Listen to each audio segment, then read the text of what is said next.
Warm greetings from the high 10. It's Everyday Shenanigans. Thanks for joining me. As most of you know, I had previously chosen not to do children's stories because it gets a bit dramatic and a lot of nonsense comes with talking about children up here on the wire. But I was going into this case of Quinton Simon and I saw a clip of the babysitter speaking about her relationship with the parents, the family, the children. And bells started going off in my head. Old habits die hard. I'm making this video to people who like to keep children or ask to keep children, currently keep children. This is my cautionary tale to you as an individual, as an adult, that when you see the signs that something is not right, bow out. Don't do it, whether it's free, for the money, whatever it is that you get in exchange for keeping a child. I don't recommend it because I've seen the signs 1,000 times over with people who keep other people's children, that when something jumps off, you are looped in because you are guilty by association. And that's why we now have this jump off with the grandmother and the babysitter, which has gone all the way left. And this is why I'm saying what I'm saying in this live. You have to be very careful of the company you keep. I say this 1,000 times during my live streams. You do not know people. And when you see signs that they are not proper, you need to leave them alone. And this is not to be derogatory towards the babysitter. It is just a cautionary tale that you saw signs that the people weren't right. You got personal information pertaining to the children, why they were in the grandparents' care, blah, blah, blah. You saw signs of abuse, but you didn't call DHS, did you? See, this is what I'm saying. If you see something, say something. We're going to go to News Nation. And then after News Nation, I'm going to play you the live from the babysitter and her explanation of what transpired with the grandmother.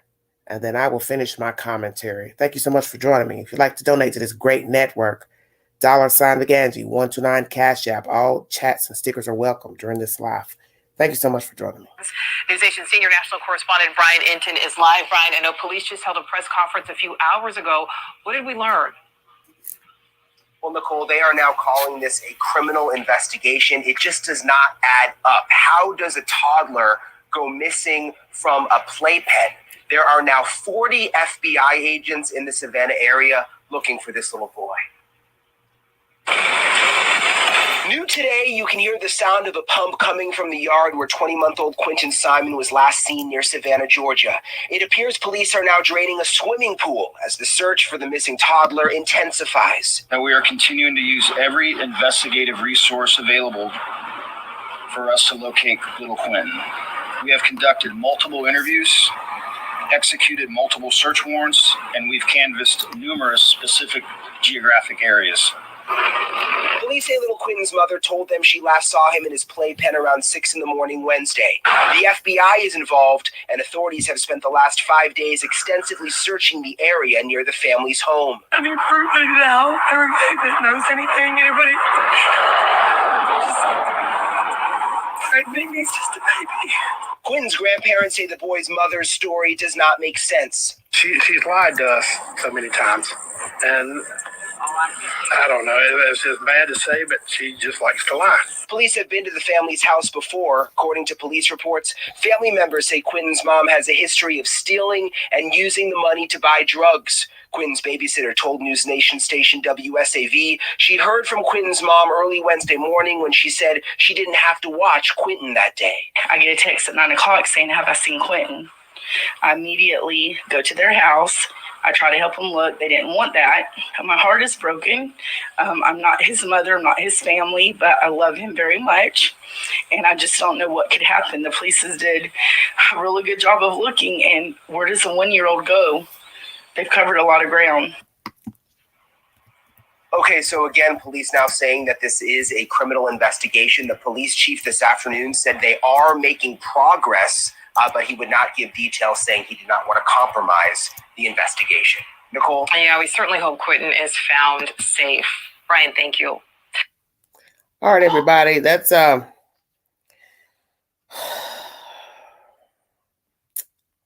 News Nation. Criminal. Most of us probably knew that's where this was going. Once you keep hearing absolutely nothing, that a child is missing. So what is the truth pertaining to this child's disappearance? Did these people harm the child, the people in the house? Too many people living in a house. I put that up on a post recently. Too many people in a house, too much baggage in a house. You don't know what to believe. Fingers now pointing at a babysitter. Grandmother storming in a house. To do what exactly? Let me say something about that. Y'all know how the queen rocks. The day a heifer runs up in my house, that's the last time she will ever run. Let me make that clear. That will be the last time she will run anywhere. See, this story would have been a whole nother news story because grandma would have been in ICU. And that's why you know these people are dysfunctional. Because you can't talk bad about somebody, which is your own blood, and say they're doing this, they're doing this. Oh, I want them to change their life. Oh, I want to give them a chance, because you're going to hear this babysitter tell all this bullshit. And then the little boy goes missing, and you just decide to go run up in this woman's house who was keeping the kid, as if you know for sure she has something to do with this child missing. But you don't know that. So why would you go up in there? But this is the cautionary tale I'm speaking of. You don't know people, and everybody needs a scapegoat. Everybody needs somebody to blame. But the grandmother looks foolish blaming the babysitter because you all are easily accessible to the child as well. The child stays with you before he gets to the babysitter, he and the other child. So where's the responsibility for your part? You got too many fucking people living in one house, for one. And I think all of you had dirty hands at some point in life. And now grandma wants to act brand new. See, Put the blame where blame is supposed to be. The baby went to your house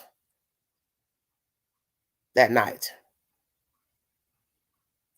The baby never probably even made it to the babysitter. I believe her, because she says she has cameras at her house. Till we get officials to say that's not true, I'm going to believe the babysitter.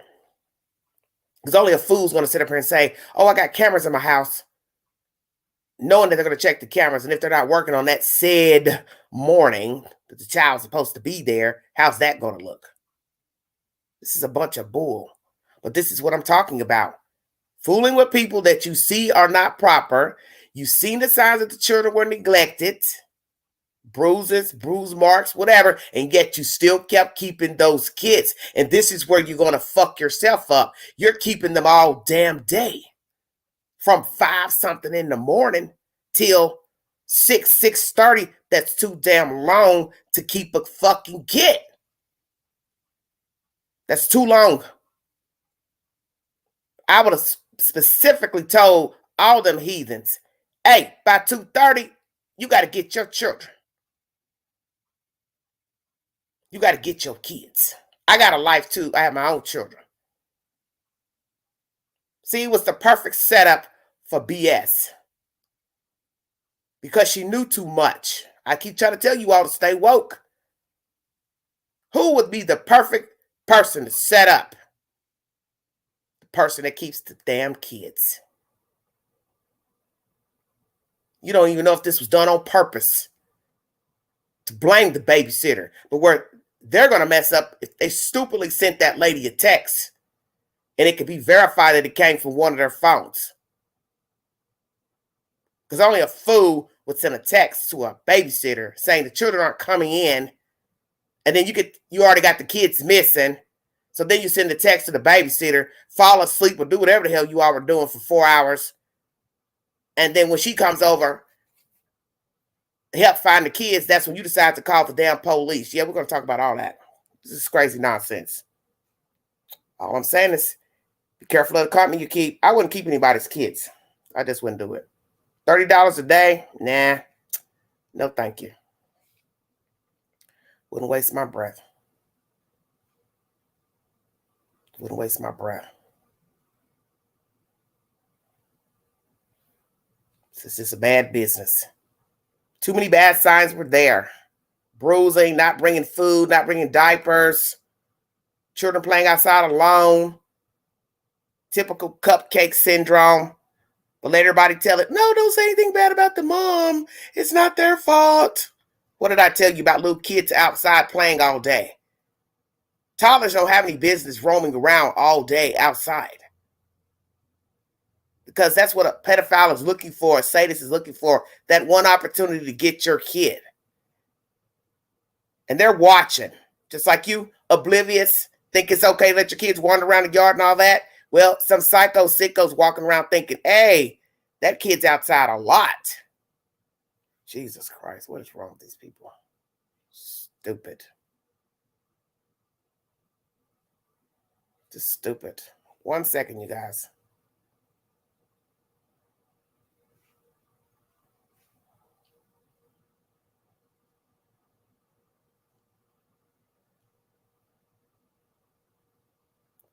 Trying to get this queued up for this lady to speak.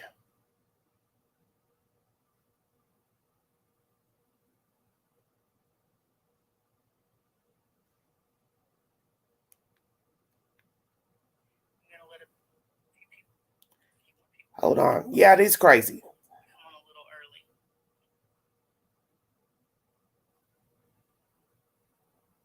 All right, everybody. Just a second and get this information in. Hello, AB. He's hiding.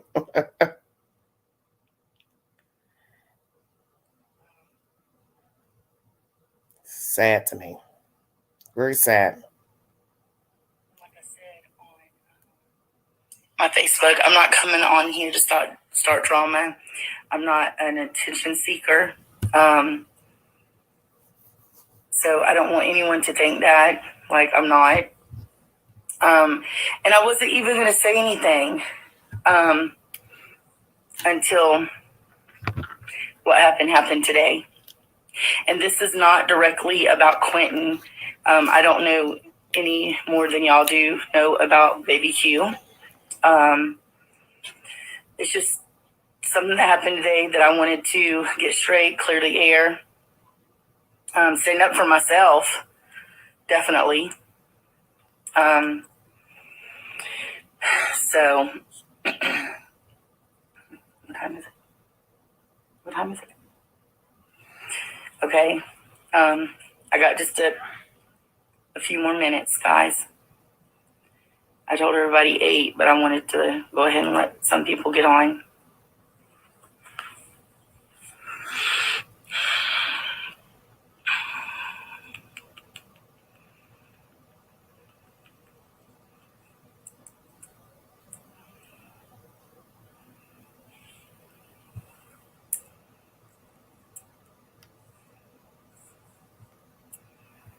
There's a lot of people right now sending me friend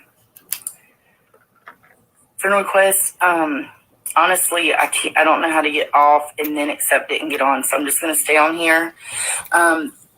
Hopefully, I did make it public, so everybody should be able to see.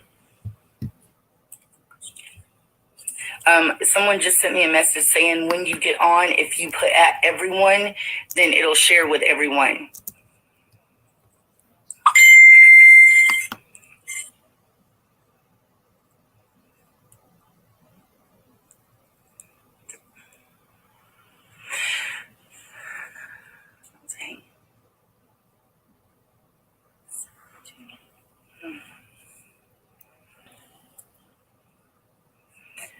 All right, I guess I'm going to go ahead and start. There's a lot of people. Okay, so as everyone knows, and I have got so many messages why I'm not talking out and why I'm not saying nothing. because I didn't feel like it was my place. I did keep Quinton, and I'm going to start from the beginning. How I met Billy Joe and Leilani is through a lady that used to go to my church, Miss Sandra. Her and her mother, Miss Audrey, they're very awesome people. And she called me and asked me, told me the situation, and asked me if I was interested. The next day, I got a call from Billy Joe asking me if I could keep her 2 grandbabies. And I said yes. Going in, I had never met them. I didn't know the situation that was going on with Leilani, Billy Joe, Danny, none of them. I started keeping them, and I didn't know anything at all. And then the more I seen a lot of stuff, and I was concerned. No, I did not call you facts because I voiced all my questions and concerns to Billy Joe, the grandmother. She told me that she had custody of the boys. I didn't know why. Let me stop right there. See, this is the problem right here. You voiced all your concerns with the grandmother, yet you continue to keep the children for 6 months. 6 months is too long to see kids battered up. Because like I said, the tables could easily turn on you where they could say, oh yeah, I noticed when I picked my baby up, he was bruised, she was bruised. This lady is crazy to me. I feel for her, but I also feel like she can't get a pass because 6 months is, like I said, a long time. You can't let that amount of time go by because you could easily be looped in as a person that was beating up the kid. You got the kids all damn day. And these people know that.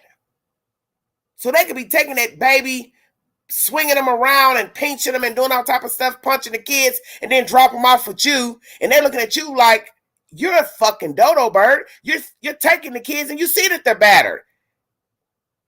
So I can't really just empathize with her because she watched this go on. And you can't just say, well, I talked to the grandmother about it. Yeah, but you kept the kids for 6 months. That's a very long time. Your ass could be going down with these stupid ass people.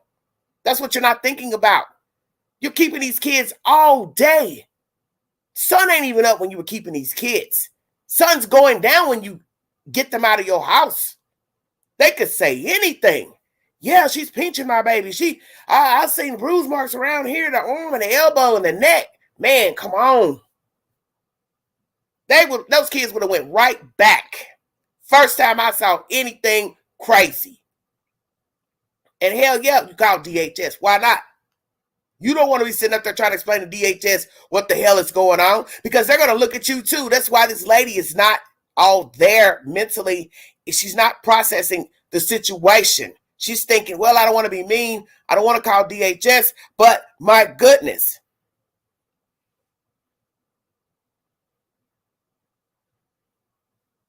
The dad has been ruled out, Miss Gwen. The dad has been ruled out. The point is, when you see signs of a child being battered, send those kids back.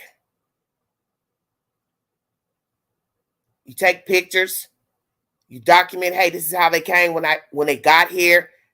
And then you call the officials. Because let me tell you, you don't want to be sitting up here talking to the police about beating up somebody's kid.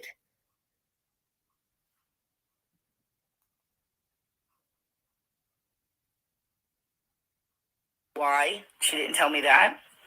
But they were staying with Leilani. Billy Joe worked out of town. So when I started seeing things that wasn't quite right, I would call Billy Joe and I would tell her. I would text her. She didn't answer. She was at work. She'd text me back and she'd say, okay, I'm going to talk to Leilani. Several times the boys were outside. One particular morning, they were outside in the ditch. My daughter seen them and come running in. We went down there. Leilani was nowhere in sight.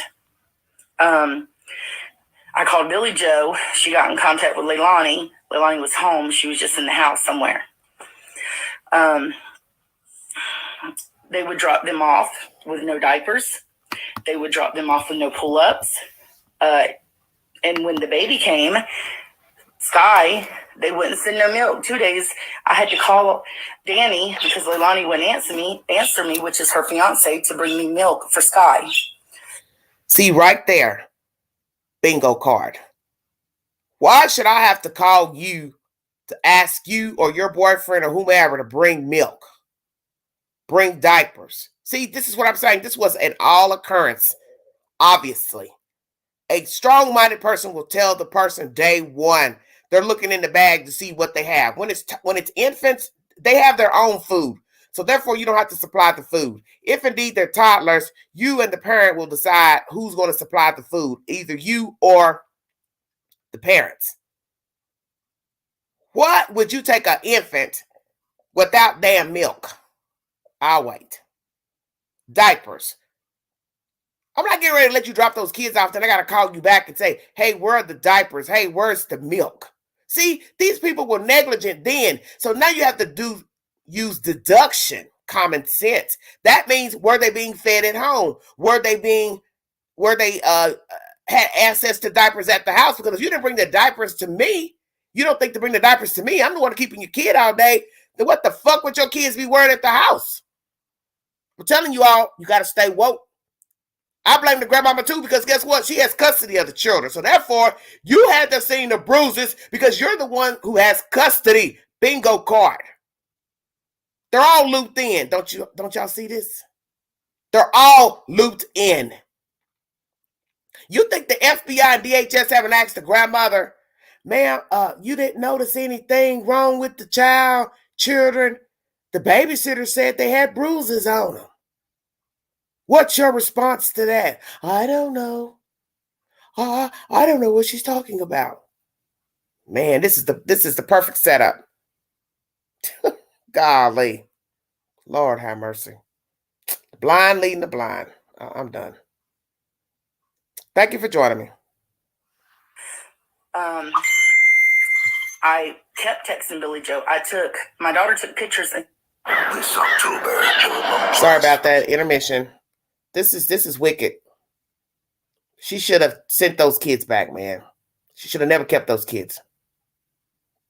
Billy Joe of Quinton having bruises. Everything that I'm telling you can be backed up. This is not hearsay.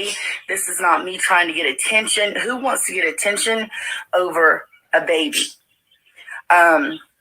We sent her pictures. I sent her multiple texts. She texted me back one day and she said, okay, I'm tired of this. I want you to keep the babies permanently until I can get back home. I told her I would, and I did. So it was about 2 to 3 hours later, she calls me back. She said, well, I'm going to give Leilani a chance. You know, she's a young mother. I've got to be able to try to trust her. She said, I did a lot of bad things. I got my kids taken away, and I want Leilani, I want her to know that she can do anything she wants to do, and I'm going to support her.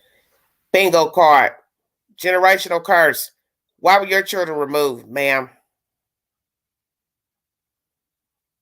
Exactly, Beth. See, this lady wasn't thinking. She wasn't thinking down the road, which is where we are right now, down the road. At a worst case scenario, a child is now missing. And you saw the signs of abuse, neglect. Seeing the children playing in the ditch, seeing bruises, coming to your house without diapers, without food. You saw those signs for 6 months. And you played a part. And this is what pisses me off about these stories is the people that come forward after the fact spinning the webs about what they saw with a child, such as what happened with the baby down in Florida, the little black girl, the neighbor telling the news, oh yeah, she'd be outside playing in the same pajamas every day. Man, don't nobody want to hear that shit. Why are you telling the news that? Oh yeah, I had to make her go back to the apartment. But you didn't call the police. You didn't call DHS. You didn't call the apartment manager to say, hey, this little girl's wandering around day for day with the same pajamas on. You saw that. And you didn't do nothing.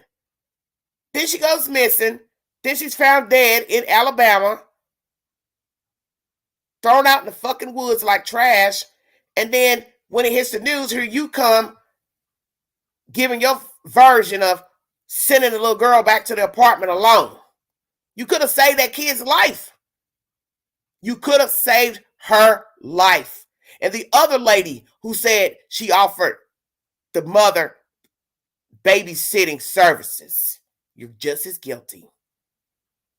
Because you all saw that little girl wandering around and you didn't do a damn thing. See, the grandmama's goofy too. I don't need no papers to evict you out my house. I don't give a fuck what the law says. You're so long as mail been coming here 30 days, that's the law. You're a resident. No, you're not a resident here. I don't care if you're here 45 days. You're getting your ass out of here. How about that? If I don't want you here, you're coming out of here. Nobody's going to stay in my house. I don't want them there. I don't care about the law because I don't have a binding lease with you. We have a verbal agreement that I allowed you to stay here. So it doesn't matter if you're a brother, sister, cousin, kid, whatever. If I say it's time for you to go, you're getting out of here. See, that's why I said these people are all culprits to me, because the grandmother had full custody allegedly. So you look stupid sending these kids out the house with bruises. They're coming back with bruises. You mean to tell me you never noticed, you, grandpa? Nobody noticed it because we don't even know who the hell was beating the baby up. Then we got a grandmother sitting there testifying to the babysitter. Well, I've made some mistakes in my life and da da da da. Yeah, we all have a past, but the point is, this don't look good. So now we got to ask ourselves, why would the state give you custody of kids if you lost your kids? Anybody listening to what the Queen's saying? Why would the state give the grandmother custody and she lost her own kids? Man, this is whack, man. This is why we have these stories. So I didn't keep them day and night. Leilani made it clear to me that she didn't want me to keep them like her mother had wanted me to. So I kept them during the day. They dropped them off at between 5:30 and 6, and they picked them up. Was supposed to, their schedule was 3:30, but sometimes they worked over and said, her boyfriend would say, text me and say, I need to work a couple extra hours to make up hours, so can you keep them until 6? I would do that. We fed them. We took them places. I love them. They're kids. Like, who's not going to love a kid? So that's a little backstory of how I even met them. Okay, now let's get to the day that this happened. I keep them every day, Monday through Friday. I kept them sometimes at night. At 5:29, they text me. No, I'm sorry. Tuesday afternoon, they went home at 4:30, 5 o'clock. I got up in the morning at 5 o'clock on Wednesday because they usually got here around 5:30, 6 o'clock. I get a text at 5:29 saying, the kid from Danny, the kids are not coming. Leilani. Ooh, sorry about that, guys. I put okay. Was it a little unusual? Yes, because even when she was off, I had them. She didn't know that we could see her. They sit on the front porch. But if me and the kids, and my kids too, but mine are basically grown, would go to leave, she would be on the front porch smoking, but she would duck and run inside so we wouldn't see her. But I had no problem keeping the babies. Was it for money? Right there. Another bingo card. So they're not paying you a full fee, a decent fee. That's the purpose of what we call, you know, you know how you have a street mechanic, shade tree mechanic. She's a shade tree babysitter. There's nothing wrong with that. It's help save money on babysitting because a lot of people just can't afford to pay full fee for daycare services because they're expensive. But, you know, a daycare has overtures. They have to charge you. They've got to feed your kid. They've got to, you know, do what they have to do to watch your kid during the day. She should have found something wrong with that. You come out of your house, you've got somebody's kid, and the parent is ducking and dodging. Why? So where was she? What was she doing? not at work, and you admit in this live that, oh yeah, there are days I'd keep the children when she didn't work or whomever didn't work. So let's ask ourselves that.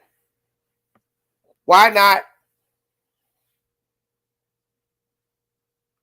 cut your losses and save yourself the $30? Yeah, I'm going to say that. On the day that you didn't have to work. Keep your own kid. Because you were getting over on her for 2 kids. We already know that.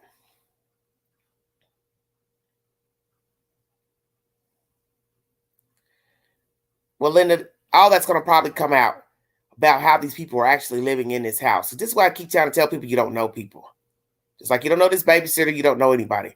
And I don't want to appear rude, but I cannot just give somebody a pass that saw signs that something wasn't right with the entire family and all this he said, she said of giving somebody a chance, putting them out, wanting them out, then busting up in your house, accusing you of stealing a kid. This is why you don't get involved with street people. I keep trying to tell you all this. Nobody wants to hear it because everybody wants to just, skin and grin in front of people's faces and act like they're your fucking best friend. Man, these people don't care nothing about you. This lady should see this now. All that you've done. You were this girl was recommended from a church member, whatever. Hey, help this lady out, or this lady needs some help. You volunteer to help her out. Now look how you're getting dicked up right now. Excuse my language. This is a dicked up situation. But this is how people do you. This is how people do you. You're keeping their kids, you're feeding their kids, you're going out your way, you're probably getting the little gifts for the kids. Oh, they coming over now on the weekend. Oh, can you keep Pookie and Ray and we want to go do something, and damn, you already got the kids living with you.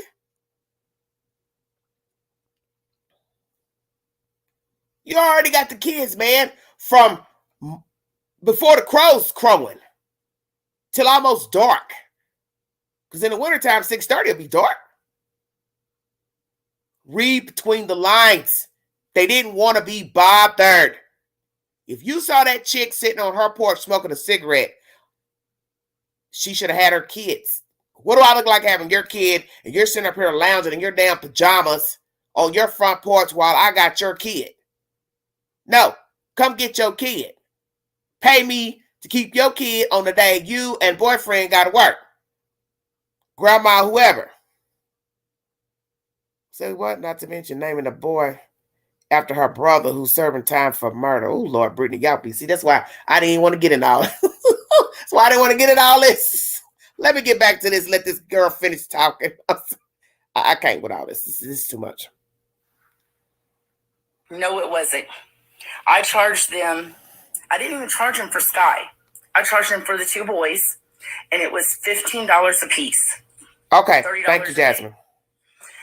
Okay, so 3 kids. Lord have mercy. I text Danny, okay. Didn't hear nothing back from him. Jesus. I got up. My husband went to work around 7:30. We was outside.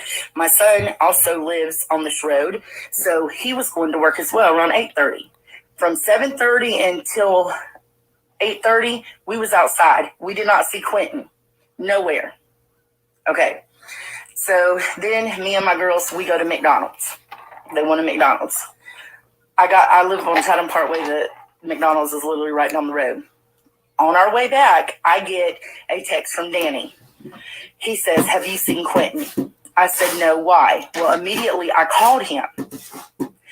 And he said they couldn't find Quinton. Okay. So me and my oldest daughter here with me, we go over there. We get in the car and we go over there. I let my other daughter out. When we get over there, I asked, okay, he's a little boy. He likes to play and seek. He likes to get in my daughter's closet and play. He could be in a closet. He could be in a cabinet. Maybe he's playing hide and seek. Me and my daughter help you look. They didn't want that. He stood there. He looked at me with the most coldest look I've ever seen and said, we've already looked. I said, okay. So I stood there for a minute and I looked around outside of where I was. Leilani was smoking a cigarette and Danny was standing there. And I go to get in my car. I was going to call Billy Joe, and I did call Billy Joe. She didn't call him. Leilani didn't call the police until I said, have you called the police? And then she calls the police. So we started to leave. Cops came behind me. I could not leave. I guess they said what it was on the property had to stay there until after they checked everything. So I left. I came back maybe about 30 minutes later. I asked Leilani and Danny, I said, do you want me to take Zane home? So, y'all got a lot going on. She said yes. Danny said yes. I asked them to get me some shoes for the baby. They got me shoes. I came home. I called Billy Joe. Billy Joe had no idea. I've never spoke badly about Billy Joe. But today, she came to my house after I told her, I texted her. She called me at 6:30 this morning. I'm sorry, I'm everywhere because this has been a lie. She called me at 6:30 this morning. We were talking. Everything was good. I texted her. I told her I was going to cook, that we were going to get flyers and put them everywhere of Quinton, and that we was going to do a prayer circle over here. Never said that we was going to do a memorial for Quinton. Welcome. All right, everybody. Brief intermission of this nonsense. Oh, man, these people are crazy, man. Or that he had passed. Never did I say that. And I can back all this up because we have cameras. Like, everything I'm saying to you, I can back up. And it's just ridiculous. So she told me basically not to text her no more because she thought that I was overstepping. Well, I am just a babysitter, but I took care of them kids when their mother didn't take care of them. And I don't really have nothing to say bad about Danny because he would actually ask me these last few weeks, Miss Michelle, do the kids have everything they need? Do they have pull-ups? Because Leilani wouldn't do that. Now, another thing I want to get to, Billy Joe, after she barged in my house, after all that, she come down the road. I don't live far from her. She barged in my house. This is all on camera. I jump out my chair. She gets in my face, cussing me. I cussed her back. I said some pretty bad words. Yes, I did. Because she barged in my house. Okay. My daughter was also recording. She tried to take the phone from my daughter. She told me that she thought I took her grandbaby. Like, that is the worst thing that you could ever said to me. That is worse than punching me in the face. She did not hit me. I'm not scared of her. She didn't hit me. She just yelled in my face a lot, but I yelled right back, okay? She said that I had sold her grandbaby. How do you do that? Someone that has been good to your grandkids, someone that has 6 kids of her own that are grown, how do you do that to somebody? And then she started screaming all the way down the road for my neighbors to hear. And I don't care because they know me. They know the person I am. And then she started saying that she paid $700 for my kids to go to Splash in the Burris. My kids are grown, okay? She asked me to take Quinton and Zane. Yes, she did buy the tickets. Just like I told the FBI agent, I never used them tickets. Them tickets are still there. The ticket thing is still on my phone. I never took her grandkids. I never took mine. She's never did nothing for me. I literally did not charge them a lot of money to keep these babies because I was worried about these babies. And not only me, there's neighbors up and down this road that has seen these babies outside. And I'm getting a lot of mad faces, and that's okay because I have the truth. Every text that I have sent Billy Joe is on these phones. Every text, every conversation I've had with Billy Joe. Well, that's good. Good, you kept all that. In my house. You're going to need it. So the FBI can check this. I don't care. I never want to go bash nobody. I am a Christian, but a Christian can stand up for herself, especially when you accuse me I would explain that to those your people. Grandbaby. I would never do that. I don't have anything on my record. I've never had defects at my house. My kids are grown. My kids have done really good. I'm not, and I have no reason to judge anybody. I mean, I've did stuff in my life. I'm not perfect, but never stuff like that. And I just love these kids. And I didn't steal nobody. What a mess. I didn't do anything wrong. So she can bash me all she wants to, but God don't like ugly. And it's going to come back on her for doing this, 100%. So somebody keeps asking me do I think Leilani done it? I'm going to tell you this, that a mother that lets her kids outside, that doesn't watch them, that numerous people have seen, that they're bruised, they're dirty, and there's plenty of evidence of this. You tell me what you think. I told Billy Joe my concerns. I sent her stuff, and she didn't listen to me. So she can't blame anybody but herself for what has happened. Nobody. And I see a lot of people commenting, but I can't do that. I can't answer all these questions right now. I don't know much about what's going on over there. I don't know what the FBI is saying. I did talk to the FBI. They checked my cameras. I told them when I called the police today on her because I was going to press charges. You can't just bust in someone's house, and I'm still going to do it. I'm calling a lawyer Monday morning.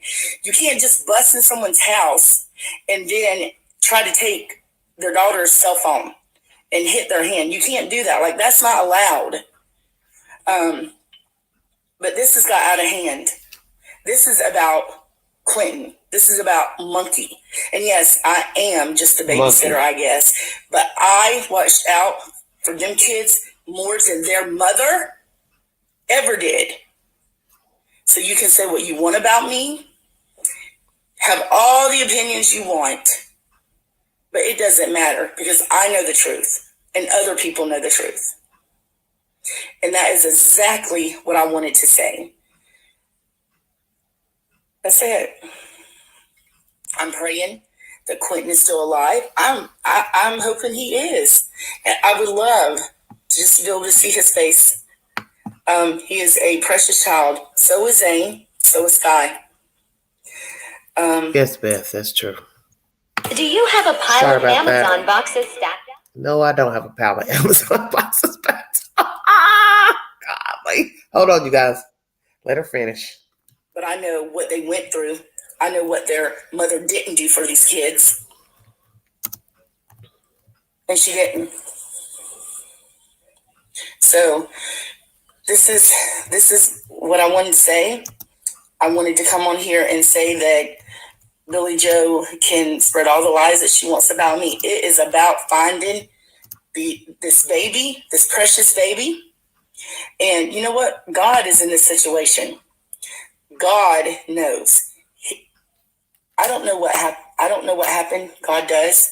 But it'll all come out. Everything that happened will come out. I believe that. So, hate me, like me, I don't care. Excuse me. This is the truth. It is my side, but it is the truth. And like I said, I told the FBI, they have all these phones. They have all the messages where I've sent. Literally, Quinton come over the other day with bruises, belt bruises on his arm and on his neck. I text Billy Joe. I never got a text back. So I don't know what happened to these babies. I just know that I just know that I didn't do anything to the baby. We loved them. And I think that it's not okay for Billy Joe just to come in my house and uninvited and do what she thinks she can do and spread rumors about me. It's lies. So that's all I got to say. Yes, Billy Joe did tell me that she had custody of the boys. I'm answering a question. She did tell me she had custody of the boys and that Leilani did not. Like I said, I've never said nothing bad about Billy Joe, but she come after me for no reason. I know she's got emotions right now, and people, already comment on my thing. Well, you shouldn't do this to the grandma. Well, she shouldn't do it to me, because I was Right. the one that was She should here be in her with the house babies. anyway. And all I was doing was trying to tell her what was going on. So if I'm a bad person for that, then let me be a bad person for that. I don't know, Beth. We'll see. Because I would have asked her that.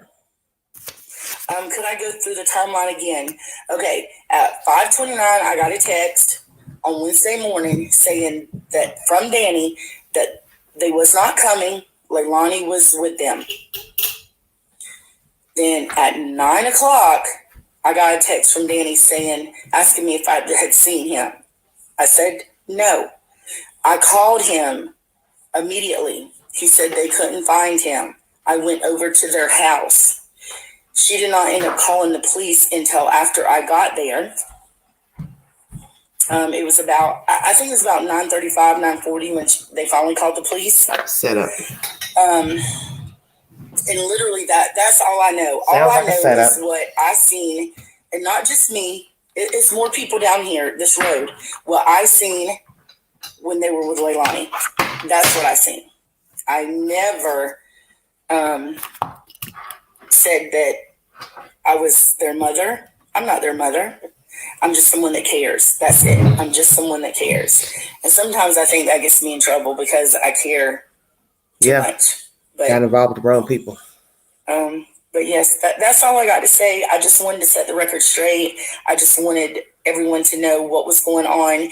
But I have texts, all the texts that Billy Joe and me text today. I never cussed her. I never said anything bad to her, negative. She just went off on me for no reason. But I can back everything up. Everything can be backed up. So I'm going to let it go after this. I'm not going to worry about it no more. And I'm going to put it in God's hands. I wouldn't. That's all I can do. I wouldn't worry about it either. So thank you all for watching. I know everybody on here, there's so many people around the world that is praying for Monkey. I called him Monkey. Me and my girls called him Monkey. And he would just smile ear to ear. And he smiled with his eyes when you called him Monkey. He just smiled so big. But we're praying. We still have faith. And that's all I got to say.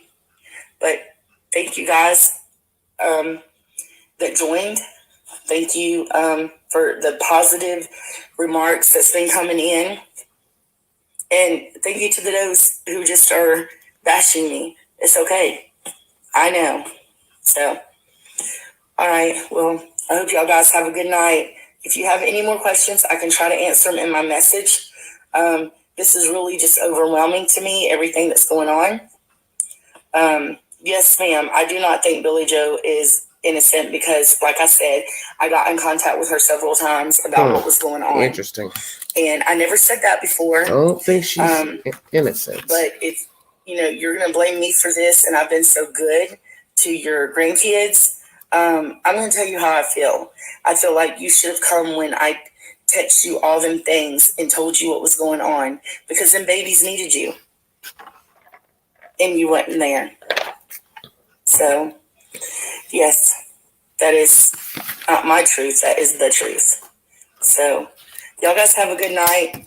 I know y'all are praying. We are all praying. And thank you. I think she has something else to say. Hold on. I did is because I have read some of these comments, and most of them were very positive, but there was a couple I didn't like. Okay, first of all, no one ever paid me $300 a week. That's a lie. They paid me on Cash App, and I have my Cash App. Every time that they would pay me, okay, they would call and try to borrow it back. Right. Because they would tell me before I knew she was on WIC, Leilani, they would call and say, okay. Oh, Lord mercy, what a mess. You don't got no formula. Could you let me borrow $30 and I'll pay you back? Okay. All this is on text. So with Billy Joe, I know was on my live, but what she is saying that I got $300 a week, that is a lie, and God knows it. I literally have my Cash App where they sent me money from Leilani. Cash App. They did not send me $300 a week. And when Billy Joe tells you that she paid for my family to go to Splash in the Borough, them tickets has never been used. I told the FBI agent everything today. We were talking about it. Them tickets have never been used. My family didn't go, and neither did I take her grandkids. Lord, so that's a lie. What like I said, what Jesus, I have, I've got proof. I've got text. I've got everything. That proves that is not true. Leilani would send me $15 here, $20 here, and then tell me, "Oh, can I pay you next week?" I didn't do it for the money. Yeah, so shouldn't have been doing true. it. Shouldn't have been doing it. It's not true. And these people saying I'm trying to bash Billy Joe, I didn't try to bash her. She's the one that came to my house. Okay, Linda. Starting. I never said I was going to make a memorial of baby Quinton. Never did I say that. But just like I said, these people know me and they know Billy Joe. And I've heard a lot of things about her that I didn't want to believe. But these people know me and they know my character and they know who I am. So I am sorry that they feel like Billy Joe has to bash me. Yeah, she has to because they're guilty of something. Doing this, knowing that this is supposed to be about Quinton, and all I was trying to do is help. That's not my grandbaby. That's not my baby. But it's a baby, and I loved him. And I love him. I love him so much. And I'm praying something happens. But like I said, God has everything under control.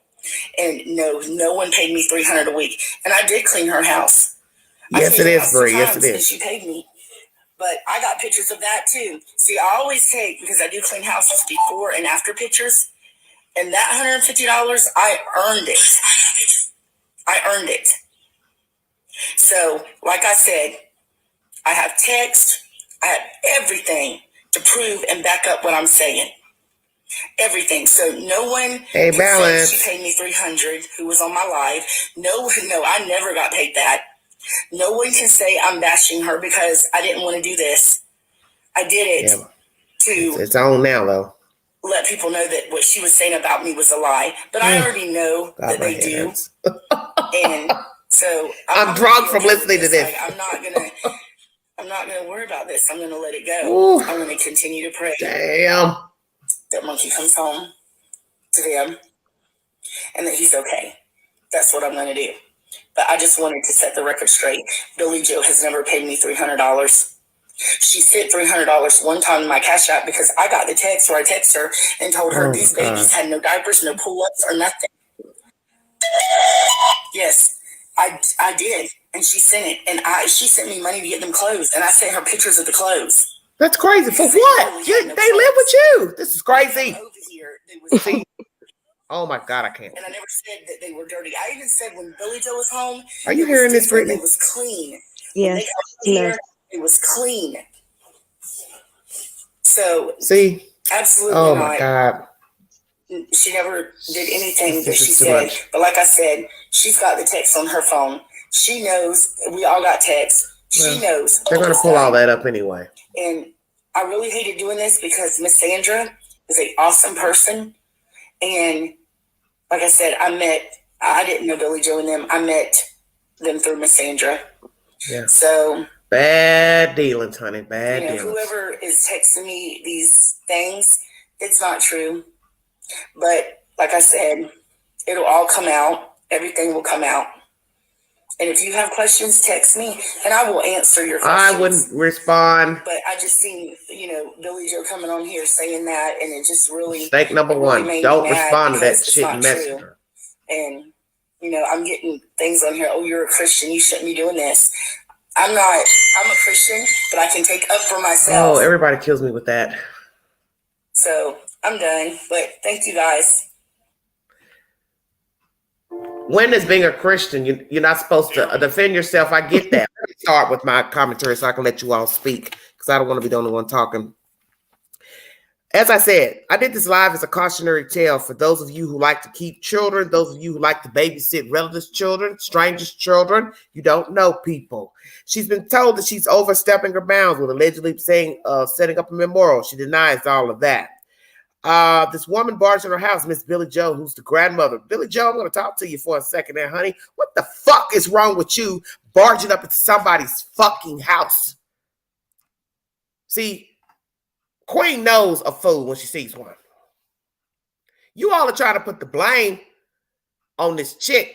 And I don't know if she did anything or not, but I'm going to lean on faith and say she possibly doesn't have anything to do with this because she said she has text to back it up. We're going to pray that she has all the information, the text message, and to show her dealings with you all while keeping these kids. You barged up in there because you don't want to accept the fact of what happened to that little boy. Now, either you did something to him, grandpa did something, the daughter, boyfriend, whomever, Pookie, Bubba, one of you all did something, and this is your way of throwing salt, running up in her house. You would have never ran up in the Queen's house. I'd have laid your ass out. You'd been one broke down sister. I wouldn't have even conversated because once you inside, the law says I can play with you how I want. So you and I wouldn't have had no damn discussion. What are you doing going up in her house? That shows me something going on. And you're trying to put the blame on this lady. See, this is where the lady messed up. Keeping those kids knowing she saw signs of abuse. That's where she's jacked herself up because now she's an easy person to set up. Sedating the child before. Okay, balance. Hit the link. See, this is why you have to be careful dealing with people that you don't know. And then when you start seeing signs that they're not proper, they're not feeding the kids are dirty, they're not clean, cooties, lice, they're coming over, not fed. Man, back out. Because you're getting ready to set yourself up to be involved in drama. Now this lady's in drama because now she feels, well, I got to go to live, tell people how I feel. Hey, this is what went on. She's got to now worry about retribution from these people because let's just say, for the record, they killed the kid. Now you're living down the street from some damn baby killers who didn't mind busting up in your house. So now you got to worry about your car, your house. See, you got to think about all that. And I'm sure she didn't want to say anything to DHS because she knows what happens when you go to the state and start talking about allegations of abuse. I get it. It causes problems. But guess what? You're in a problem now because now they've turned on you. How about that? The same people you were helping, the same people you were being nice to, they've now turned on you. So in the end, you were going to lose anyway because you didn't know the people you were fooling with. You went in blindly. But at some point, God gave you the discernment to say, they ain't right. They ain't treating these kids right. They're dropping them off without formula, diapers. You should have backed out. You fucked up when you kept calling that grandmama telling her, oh, this is what's going on with them. This is what's going on with them. Oh, they ain't leaving them. She knew because the kids stayed with her. She's got custody of them. Come on, lady. You lost your kids as well. Why? Because all that's going to come out. Miss Diana didn't press charges when you ran up in her house. Billy damn Joe. Boy, I ain't going to never get over that name. Why not? Diana, why didn't you press charges? There wouldn't have been no pressing charges with Queen because I'd have whooped her ass over there. Baby, that would have been a showdown. Do you hear me? I'd have whooped that heifer down if I had smacking the phone out of the daughter's hand. Listen, if I had to sit on that heifer, did you what I'm saying? It was going to be ugly up and down. You're going to get a lawyer. Did you go get a lawyer? Why is she accusing you of taking this child? Is it to remove themselves as being culpable of hurting baby Quinton? The fact that she's bringing up old drama about tickets, it's amusement tickets, that's to throw shade because she knows what they have done is wrong and she's aiding this daughter or she's also complicit, one or the other. You say you have cameras? I pray you have everything to vindicate yourself in this situation. Retribution. Is this the reason why you never called DHS and the police when you saw bruises on the children? Because you knew that once you open your mouth, that'd be all she wrote. Old cases against the granny. What has the granny done? Grandpa, what have they all done? What are all the charges? Because we got to go back in the book of how she lost her children to then now get custody of these children. The state does weigh into some of those details. So now we got to ask the state, if she's done a lot of felonious behavior and got charges, why in the world would you give her custody of the children? Let's ask the ultimate question. Does Billy Joe actually have physical custody of all the children? Police were there days before for what? Anybody know? Go ahead. I believe that she truly does have custody of two of them, the oldest boys. Older ones, okay. And she had filed papers on her for child support as while they were there. Okay. So News Nation says, Brian says that there's no custody dispute between Billy Joe and this Leilani character.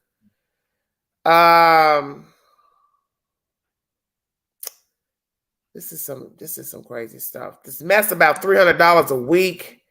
They're trying to borrow the money back. That is behavior of crackheads, meth heads, pill poppers. Everybody knows that. You kept texts pertaining to dealing with Leilani and the grandmother. I hope you did, because you're going to need them to prove yourself, to get yourself out this mess. As I said, I don't like talking about children cases anymore, but I decided to go into the lion's den just to see what was going on about this baby boy monkey. And it's depressing because once again, we have a story of a missing child. And now we got a lot of people pointing fingers at each other and talking crazy to each other. But I always say that when people use you to do stuff and then they turn on you, there's a reason for that, because they're guilty of something. And I do believe these people are culprits into the disappearance and possibly the death of the child. I do believe this is a criminal investigation. They're days in now. We're getting ready to approach a week that the child's been missing. It's now Tuesday in the high 10. So this ain't looking good. So I'm going to pray that they use dogs, canines. I have not heard if they use canines or not, but I pray that they use canines, because the canine is going to be very interesting to see where the scent of the child stays, remains, and leaves, because we need the canines, most definitely. And I pray that they use them. This is a bad case of being nice to people. And I think we've seen that in most cases of child abuse. There's always somebody, plural, people who try to step in to help people with their children, but you have to know your part. This lady, I don't want to come across as bashing her, but I'm a commentary channel and I read things as they come out.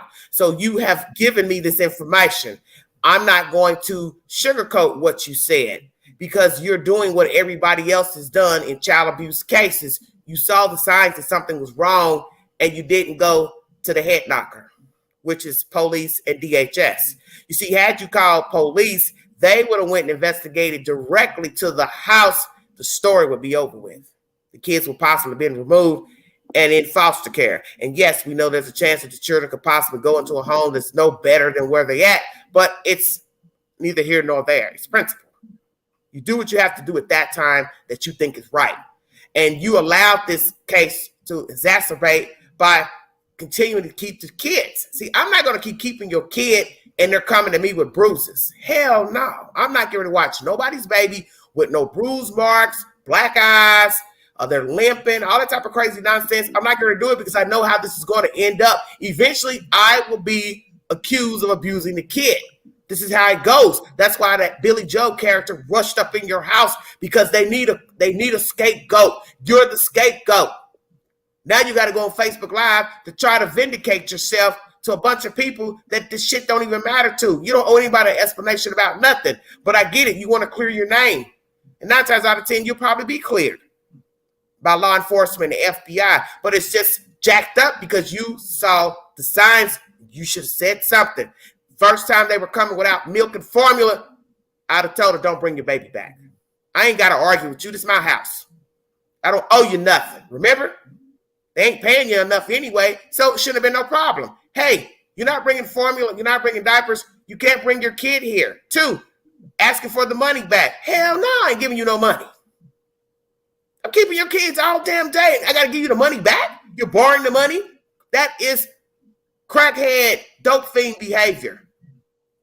Every dope fiend I've known, their family keeps the money, they go right back. Needs some money, needs some money, needs some money. Give them $10. Give them $20. It's a cycle. The begging, the bumming, paying you for something, then come right back. Man, the signs were there all along, lady.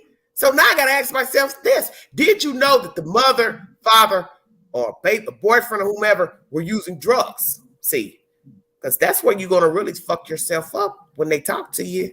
If they ask you, law officials, did you know that she was using drugs? If they ask you, what did you say? Because then the next question is going to be, why were you dealing with them? You saw bruises on the children. Why were you dealing with them? Why did you not call the police and DHS? And if they've asked you these questions, what were your answers? Take it away, Brittany. So to start with the grandma, I was a little taken back by her interview.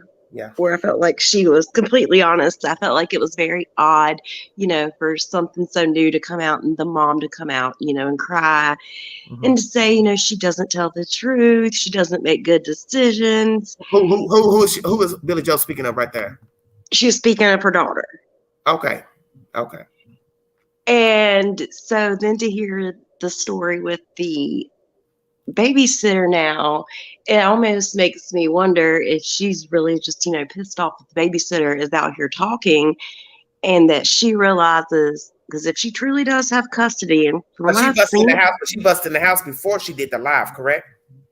Oh no, she did a live Friday night with one channel, and then she went live on her own Facebook. What was that, Saturday, I believe? And so what you're saying is that the Billy Joe busted in after the lives. Is that what you're saying?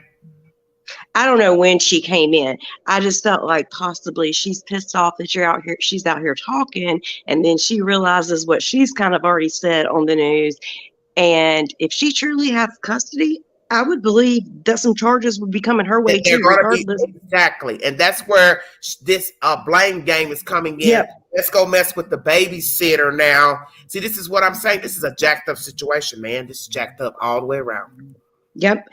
Because whether she had anything to do with the death or not, I do not believe that it should have been okay. I mean, I don't know the laws as far as how that's supposed to work, but I don't feel like that the mother should have been allowed to live in the home. No, she shouldn't. So that's what's going to been allowed to be, left with them alone, period. Yeah, she shouldn't have been living in the house, period. So you would have to be putting her out because stuff is missing. Let's go there. Why are you sitting here acting like you want to put all the blame on the babysitter for talking or this and that? Whatever the fuck the reason is you're bothering this babysitter. You're sitting up here with a problem already trying to evict your own child and her boyfriend. And this is all you got to do in your spare time with a missing kid is go harass the babysitter. You all know you didn't take that kid over there to that woman's house. I'm going to go out on a limb and say she ain't got nothing to do with this, okay? I don't think she does either. I'm going to use my better judgment. Diane doesn't have anything to do with this. But you knew what your daughter had going on in that house. You knew the problems you had with her and that boyfriend, damage to property, theft. So was she stealing from the mother, stealing out the house? Why couldn't you put her out? What's the problem? I'm trying to remember what the yes, nobody's planned for the child to be found. Any information? Why not? No one's hung up a flyer. Yes, thank you so much for that. Sorry about that.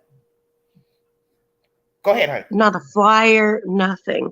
But I believe on the eviction notice, which is also odd, it says that she was tearing her house apart and that no one was living in peace. Is pretty much all it really said.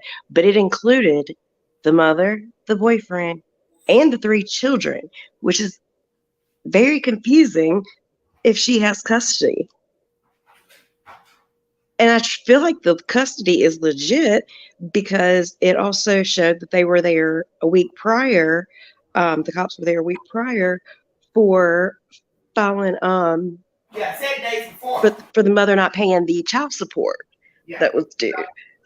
So I feel like the custody thing is legit. But then I get really confused, why you would have left your daughter. Why was she living in the house? Why were you leaving the kids with her? Why are those kids on an eviction notice? Well, let's go there. Why did Leilani lose custody of her children? And how long has the mother had custody of the kids? That I do not know. I have no idea. I mean, and it's odd to think that she has what? I think they said the baby was born maybe in July of this year. Say it again. The last baby? Yes, the one that is the boyfriend that was living with her. I think that's his kid. That's the only one that's his. The other two have two different daddies. Okay. But I just think it's odd that, we would think that CPS would be hot on her ass if she's got two other kids that are not in her care. And here she is with a newborn child. Well, thanks for the record. Quinton's father has been removed as a potential suspect. Correct. Nowhere near these events. So possibly he lived out of town. I don't know. But police have cleared him. See, this is just it's a ratchet mess. And I say this to the chat. I make this video specifically for Diane and others who keep children and see the signs that something is awry. You cannot sit blindly by and then later try to defend yourself to say, well, I ain't done nothing, but let me tell you about Pookie, Ray, Susie Mae. See where I'm going? Because I feel like she's trying to, say, I've got the text. I told the mother.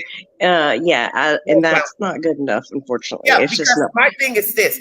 I ain't worried about the people on the lives and sending her messages and stuff. So she's setting herself up for failure right now with, I'll answer your questions. You don't need to be answering nobody's questions because you don't owe nobody no explanation. The only people you should be talking to is the FBI and the police. You don't owe anybody else an explanation. See, when you go Facebook Live about something this serious, you're opening yourself up for scrutiny and judgments. Because when you start talking and start telling stuff about what you saw while you were keeping the children, you are still a party to the bullshit, whether you want to accept it or not. You got to own your part, and that's what's wrong with everybody. Nobody wants to own their part until after the fact and be like, let me tell you about her, and Pookie said this, and Ray did this. It's too late now. He's missing, and he's possibly not even alive. No, he's not. I truly do not believe that he is. Well, let's go here. What's the motive? If indeed the baby's dead, what's the motive? I mean, I don't know. I mean, clearly, I believe they're on drugs. There was another alleged babysitter that came out and spoke. I don't really think he was a legit babysitter. That I think it was just one of those things. Wait, slow down. What did you just say?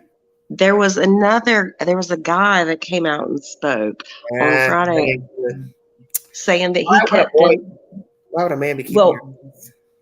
It made sense because he did know a lot, and he was pretty much saying no, he wasn't. He called himself the babysitter, but he really wasn't. It sounded like he was friends with the guy that she used to date. Oh Lord, here we go.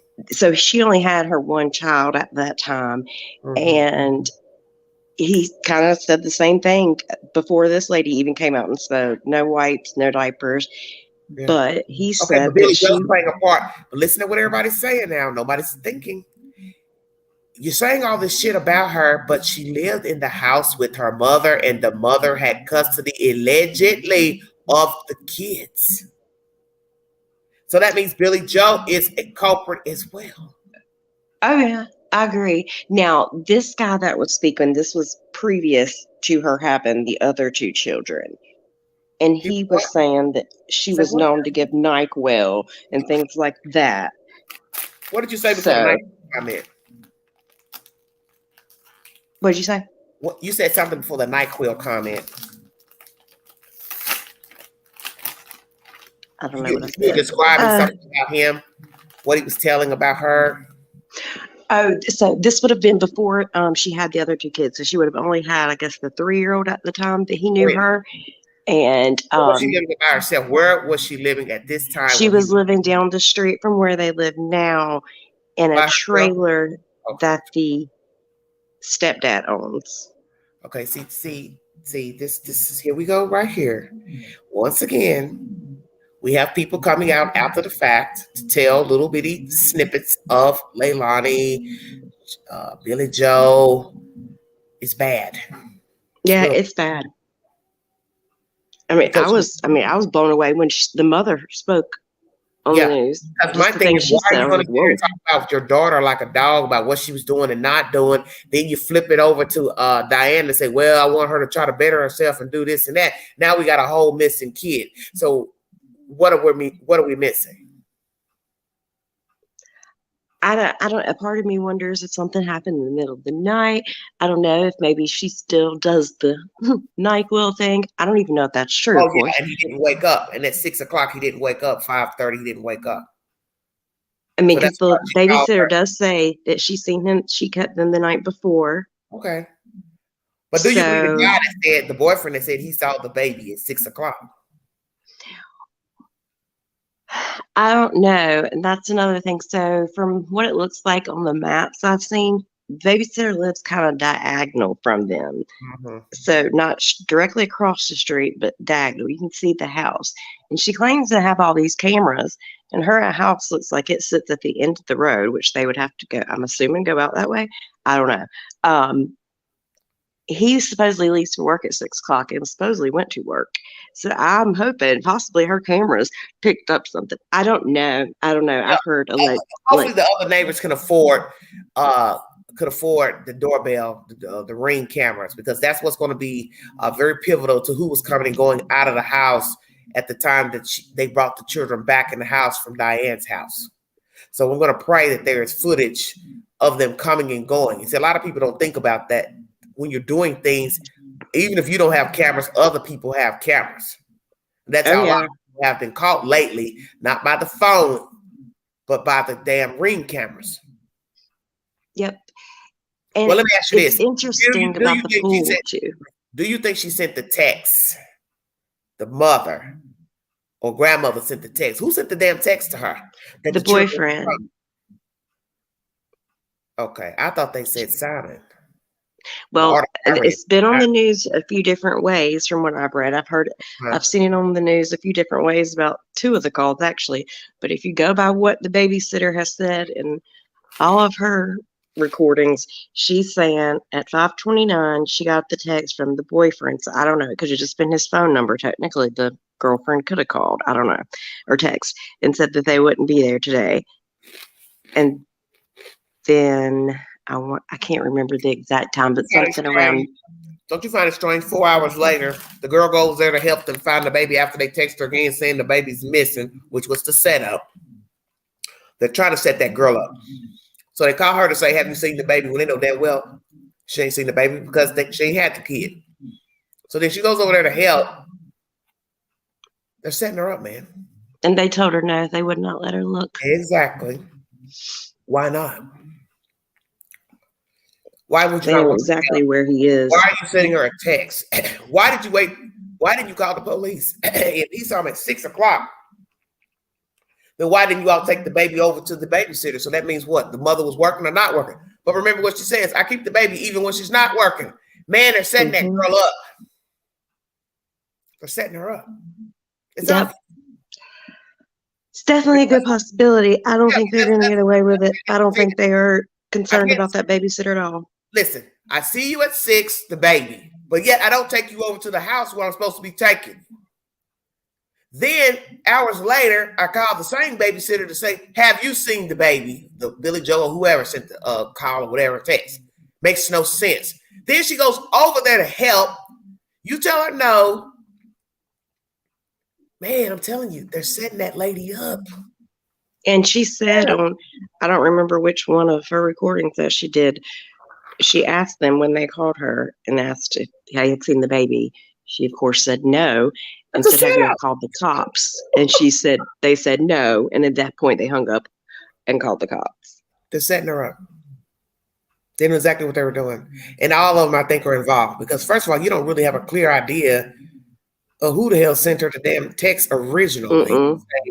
We're not coming. Because the source I have said, Leilani, because it said Simon sent the text. It's what it said in the article that I got. And that's, I think, by the Sun. Yeah. Like I said, I read it a few different ways because I also read another one saying that it was the grandma that called her at 9ish saying, have you seen the kid? So I'm just going by, I guess, what I've heard the babysitter say. Either way, it's all sketchy. And with the text, no, you do not know. And so if the boyfriend went to work, does that mean the mom woke up and then all of a sudden calls him and he comes home from work? Because the boyfriend's there when the babysitter gets there to help, to ask to help them look. The baby's there at 6 o'clock. It makes no sense for you to see the baby. The baby should be already at the babysitter's. So why was the baby still there for him to see the baby at 6 o'clock? Because he told the babysitter it wasn't coming today for whatever reason. Okay, but why the baby wasn't coming? I don't know. I don't know that he gave an explanation. I'm going to read you. I don't know what explanation he's saying to why they didn't take them either. Because of course they ain't said nothing to nobody. They're setting that they girl didn't up on the news or nothing. But I find it interesting. After the initial search around the properties that first day or so, they focused on another road and another area. I think that's when they were probably looking through the landfills. But I'm very curious to what made them come back and drain that pond. And then if you look at the pictures, I'm sorry, not the pond, the pool. I went all deep into all that. Well, and then it also today I think they sprayed luminol because they at the house, because there's a picture on the news this afternoon of them putting, looks like black plastic up on the outside of the windows of the home because it was during the day, and I believe so when you do that, it's got to be dark. So I feel like they're on something, but I don't know. It's freaking ridiculous. Let me read you all what the Sun has to say. Georgia babysitter revealed that she was supposed to watch Quinton and his brother Zane the morning of his disappearance. Now, you didn't hear anything about another girl. Just see Quinton and Zane. In an exclusive interview with WSAB, Diana McCarter shared, I got a text this morning saying they would not be here, would not be babysitting them at 5:29 a.m., she said, which was kind of odd because I have them even when she doesn't work. According to police, the child was last seen at 6 a.m. that morning, just 30 minutes later.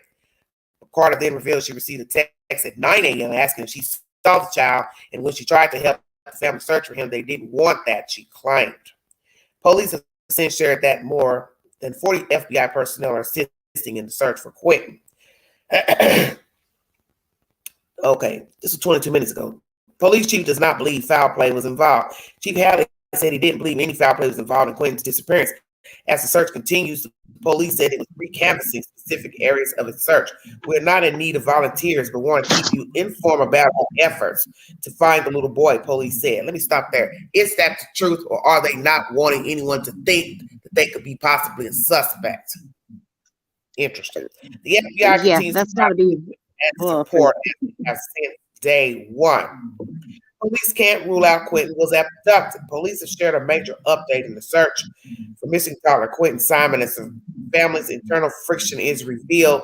Georgia police said they can't rule out he was abducted. They called in the FBI for help. He's been missing since October 5th. Went missing from his home in Savannah. He was last seen wearing a Sesame Street t-shirt, black pants. Tips can be submitted online at police.Chatham County, Georgia.gov/tips, or alternatively on Crime Stoppers. Members of the public have been urged to call 911 if they see the boy. The initial report said he had wandered off by WTOC. So let's ask, who said that?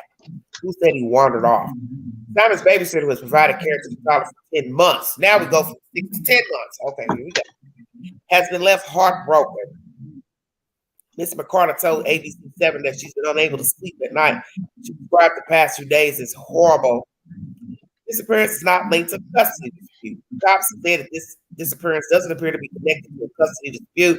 Allie said Leilani and Youngkin are victims at this point in the probe. Cops revealed that Youngkin reported seeing Simon at 6 a.m. in the morning. He vanished. 3 hours later, he was reported missing by Leilani. The boy's biological father was not near him. during the time of his disappearance. Cops have so far used drones, helicopters, horses, and tracking dogs as part of the search effort. Okay, so they did use dogs. Good. They searched Quinton's home, a pond, drainage pipes, dumpsters, and nearby woods. Court documents seen by WJCL have revealed that Billy Joe wanted to remove Leilani and her partner, Daniel Youngkin, from her home. The papers allege that the pair damaged Billy Joe's property. Cops do not believe that the foul play was involved in Simon's disappearance. What does that mean right there? And you said that was an updated article? All this is from the Sun because they give a play-by-play. This was October 10th at hour 2300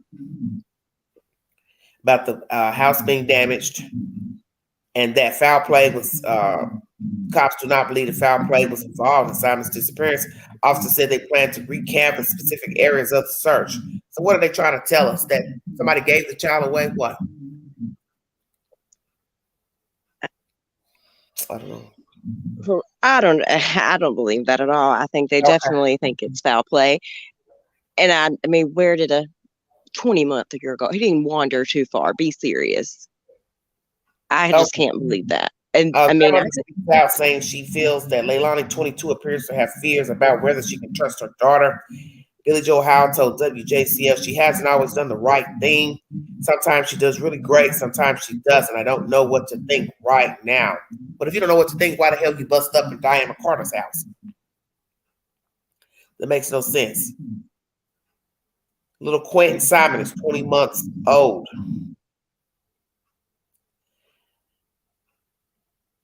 Fears that he may have been abducted, FBI agents say. No evidence that he walked off on his own.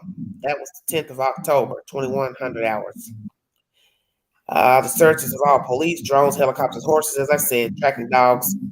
They searched his home, pond, pipes, dumpsters, and the nearby woods. Quinton's mom has lied to family before. Quinton's grandfather said the child's mother has lied to the family before. I don't know. It's just bad to say, but she just likes to lie, he told WSAV. So let's go there. What has she lied about before in the past? So let's see, all this makes no sense. You're saying all this stuff about, I don't know to trust her, if I could trust her. Oh, she's lied before. Well, if you know all this about her, why the fuck are you busting up in this lady's house to accuse her of stealing the kid? I really believe, because they know that they've gotten themselves in some shit. Because when they finally released the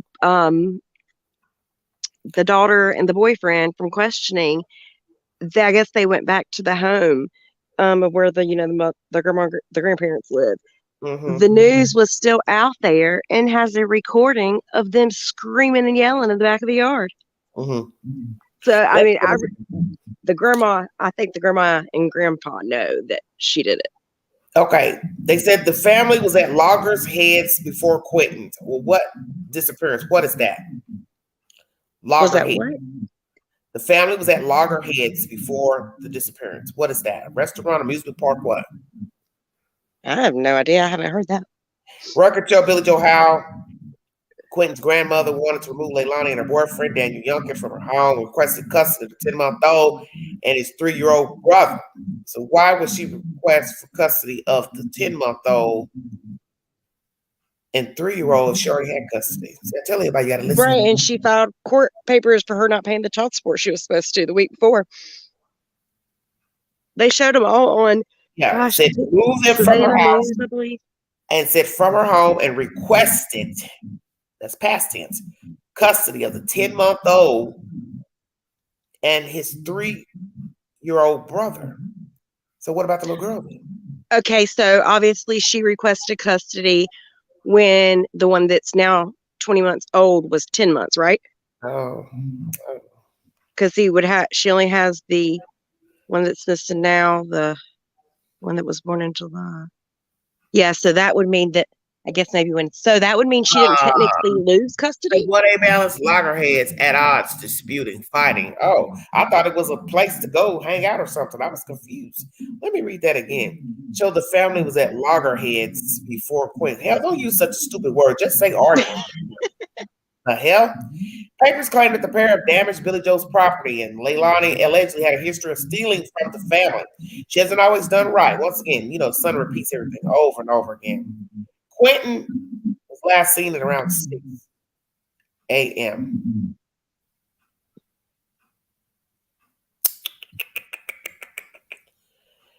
Let me go back. On the first interview the babysitter did, she mentioned also that the little boy was not able to get out of the playpen by himself. Okay. Unless he was helped by his older brother, she said. Okay. So McCarter says family members have asked her where Quinton might be. This is about the 6 a.m. Who actually saw him at 6 a.m.? Let's go there. Then I get a text at 9 a.m. saying, have I seen Quinton? McCarter called to the outlet. I immediately go to their house. I try to help them look, but they didn't want that. So I've been just waiting around like everybody else. My heart is broken. I'm not his mother. I'm not his family, but I love him very much. And I just don't know what could happen. Why would they say that she said he's his mother? That's just more shade they're throwing.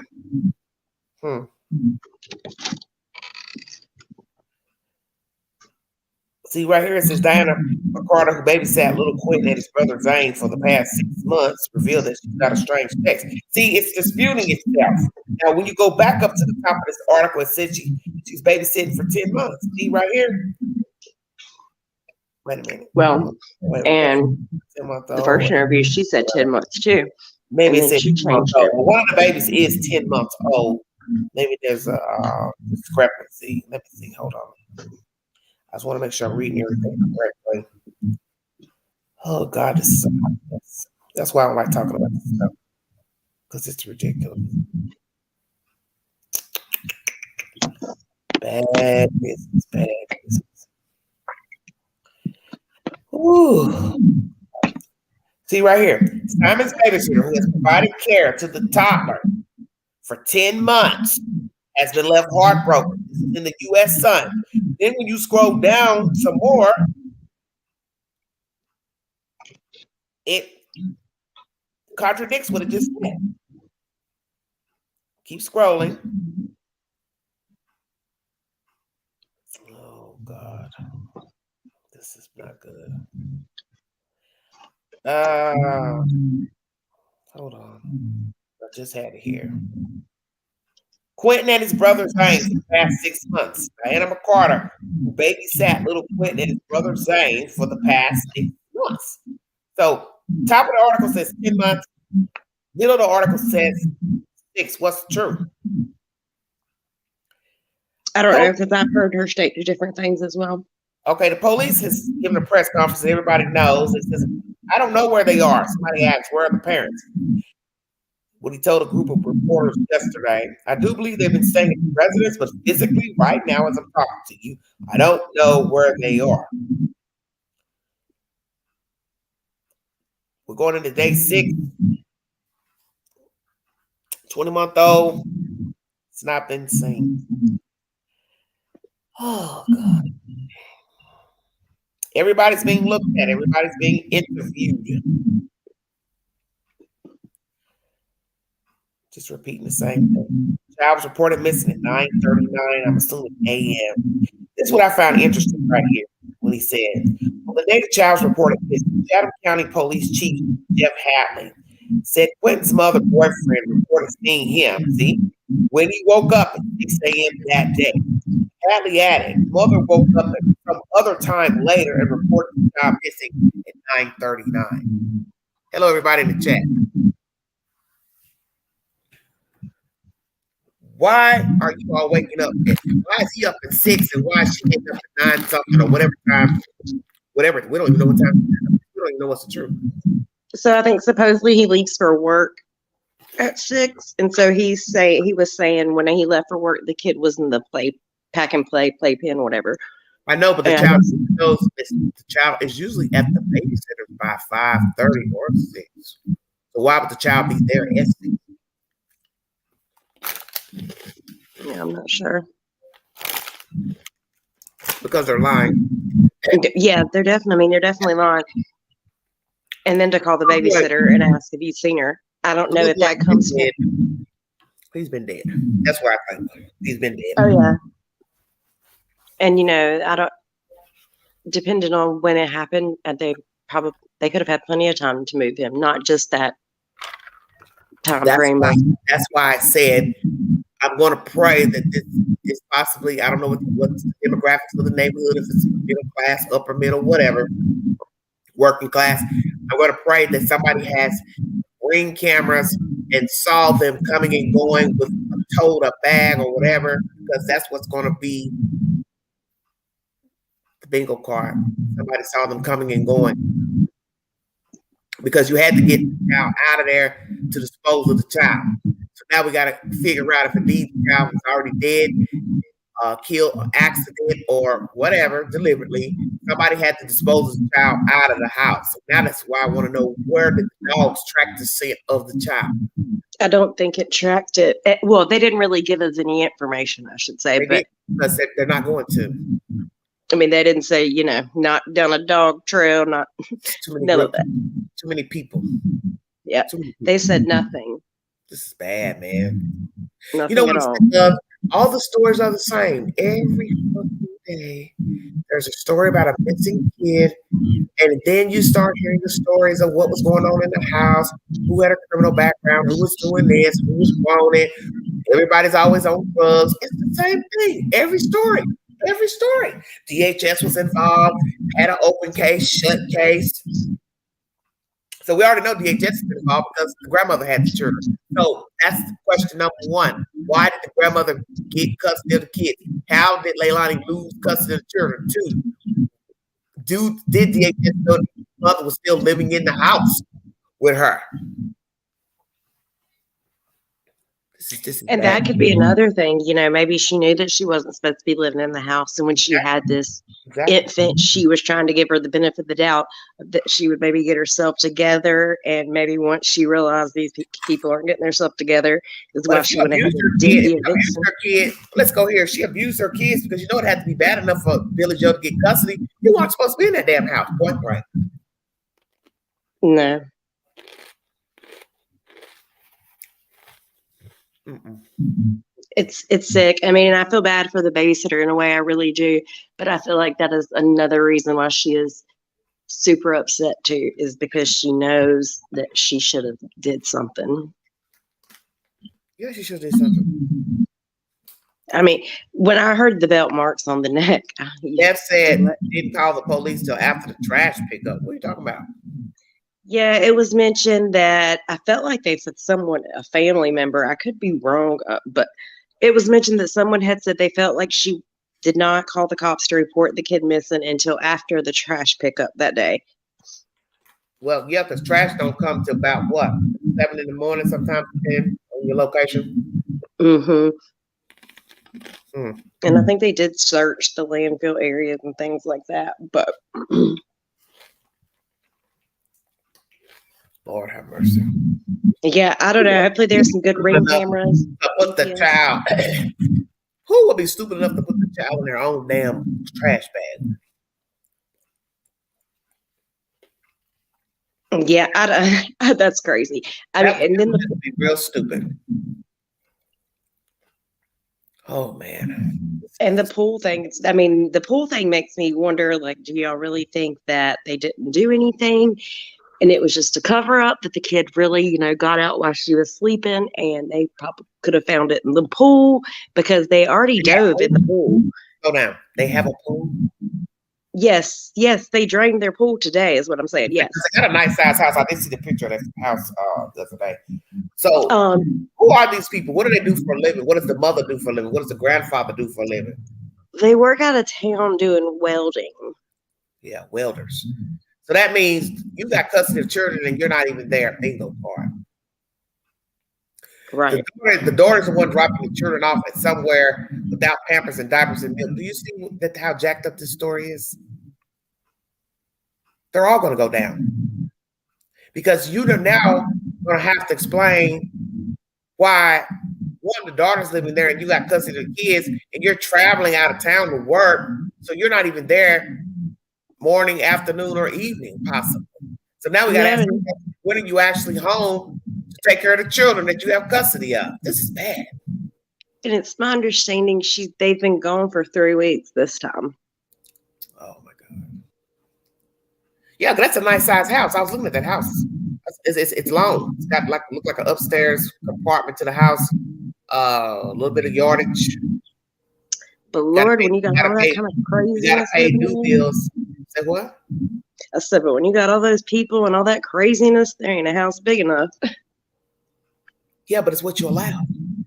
Oh yeah, I mean, because it's fun. Everybody's to blame. The daughter did something to lose the kids. Then you got all these different probably baby daddies and fucking bullshit. Keep having children. The person who's supposed to be providing care for the children is not even home taking care of the children. You got the daughter who lost the custody of the kids. Don't nobody see how jacked up this is? Hey, Balance, are you going to hit the link or you just going to chat in the chat? That's not like you. Oh, that's a good point. He said something about the thread of clothing, because that's one thing I've been wondering. Like, of course, I don't know much about forensics, but because it was said that they had dove in the pool. Clothing fibers. Hey, Balance, hit the link. Quit playing around, homeboy. Might as well. Apparently, the pool was pretty nasty too. Who? I said apparently the pool was pretty nasty too. So let me ask you this: has this lady been on somebody else's YouTube channel? Who? Which lady? The babysitter. Yeah, she was Friday night, I believe. Mistake. Shouldn't have done it. Because we all would want to, reach out. Because I've reached out to people in certain cases, but a lot of the people I've reached out to, I can tell you, they don't want to talk on YouTube. Oh, you're in bed. Oh, you're just listening to me. Oh, how sweet. Nightcap with Big Ange. No, but seriously, this case is so jacked up, and somebody's going to have to take account for giving them custody of the kid. Those people aren't even around to take care of the children. You're letting the mother take care of the children when she's lost custody to you, and you're not even damn home to take care of the kids. This is bad. This is so ghetto ratchet. This is ratchet. Yeah, the babysitter really should have stayed quiet, especially now realizing how close she is to them. Yeah, see, that's where I would have been fearful, is that I live near these people. Perhaps they killed the kid. This is going to be really, really bad. If they killed the kid, hell, they might try to do something to me. Wake up, Canada, wake up. And clearly the whole household. Go ahead, Brittany. Oh, I was just going to say, clearly the whole family has records. Like I said, the brother is in prison. I mean, these aren't top-notch people we're dealing with here. Yeah, I don't like Dream May, she doesn't have a right to go up in anybody's house because her grandson is missing. This lady allegedly has been helping them keep the kid, a kid that she doesn't fucking keep, mind you. Don't let me get crunk. You don't have no right to go bust up in somebody's fucking house about a kid when you know the kid never made it to her house. The lady said she has cameras. She'd be a fool to sit here and tell the world, oh, I got cameras. And then when they go look and say, okay, where's the footage of this morning or afternoon? She can't provide them. It's called breaking and entering. You don't go into my house. Why are you acting like a spaz? You all kill me with this bullshit. I always hating people. That's the reason why we have these stories. This is the reason why we have these stories. This is the reason why we have YouTube and people talk about this, because you all like to aid these people and doing bullshit. And it's every day. I go in the queue every day. I could just be, bored, don't got nothing to do, don't got no story to talk about. I just scroll. And as I start looking at my clock, I'm like, Jesus Christ, you've been in YouTube for 30 minutes looking at the same damn nonsense. Same damn nonsense. And it's always the same bullshit. Well, I saw signs, and I'm going to keep talking about Cupcake because I'm so glad. I hate to say this, but I'm glad this case is out here because it goes back to why people were calling me, public enemy number one with Cupcake. She was 3 years old in the fucking project, just running around with a bunch of kids, hiding behind cars and stuff. That's dangerous. Peeing on herself, using the bathroom on herself, going to the door, people knocking on the door, banging on the door. Nobody's opening the door. Hey, man, come get your fucking kid. This is your kid. You leave a 3-year-old outside. She's pulling her britches down in front of people, peeing outside. Like I told people, imagine if she had to make a bowel movement. She'd have done it outside. But no, you shouldn't say those things about her mother. You're wrong. Hell no, I'm not wrong. Because she showed you what she was made of months later, sitting in a fucking trap house with gangbangers and guns and shit while her damn baby's dead and got a son to take care of. She's too busy in a rap video. You mean hip hop artists? Yeah, well, whatever. Go ahead, AB. I'm done. This pisses me off. I'm with you, but I'm not so hard. But you're not wrong totally about the babysitter, and perhaps I don't know. It seems tragic at this point in time, but she was kind of forced to stand up for herself, right? Well, I don't have a problem with her standing up for herself. This is what I'm trying to explain to everybody. There's going to be a catch-22 either you got way. Some echo coming, Brittany. Can you mute your mic? Yeah, I'll mute her. Oh, sorry. That's all right. It's going to be a problem if she said something, AB. It's going to be a problem if she didn't say anything. It says, do I need a Xanax? No, bitch. I don't need a Xanax. I've got whiskey. How about that? Fuck out of here. Sarcastic, this dream A. Don't you understand that this woman has just lost her child, and that's why she's acting out like this? Yeah. The more and more I learn about her mother, the more and more that I wonder that the inevitable is just going to happen here, or if there's something more to it. Yeah, it's more to it, AB. I think there has to be. No one. She's not going to get out of it scot-free in the regards that they're all going to get ready to go down in a lake of fire, because you're going to have to now explain to agents and DHS, why did we give you custody and you're traveling? You're a traveling welder. Oh man, I'm telling you, I don't know if we always have. How accurate is the information that you're getting so far? If you hear it just from the babysitter's point of view, I know. I think she's really upset. She probably, is feeling woulda, coulda, shoulda to a certain extent. I get all that. And there's going to be people out say that, why didn't you call the state sooner? But we know life isn't just that. It isn't as easy as that, right? Yeah, because I know a lot of people don't want to get involved. But see, this is what happens is when you don't say anything.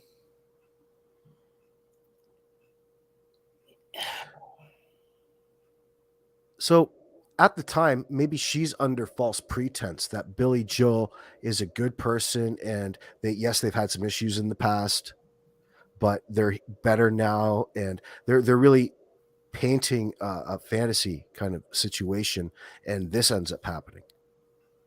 Because to us, it looks one way. To them, it's just the life, the rug's been ripped out from underneath them. It's completely unexpected. Yeah. It's easy to be hard and ridicule people for that.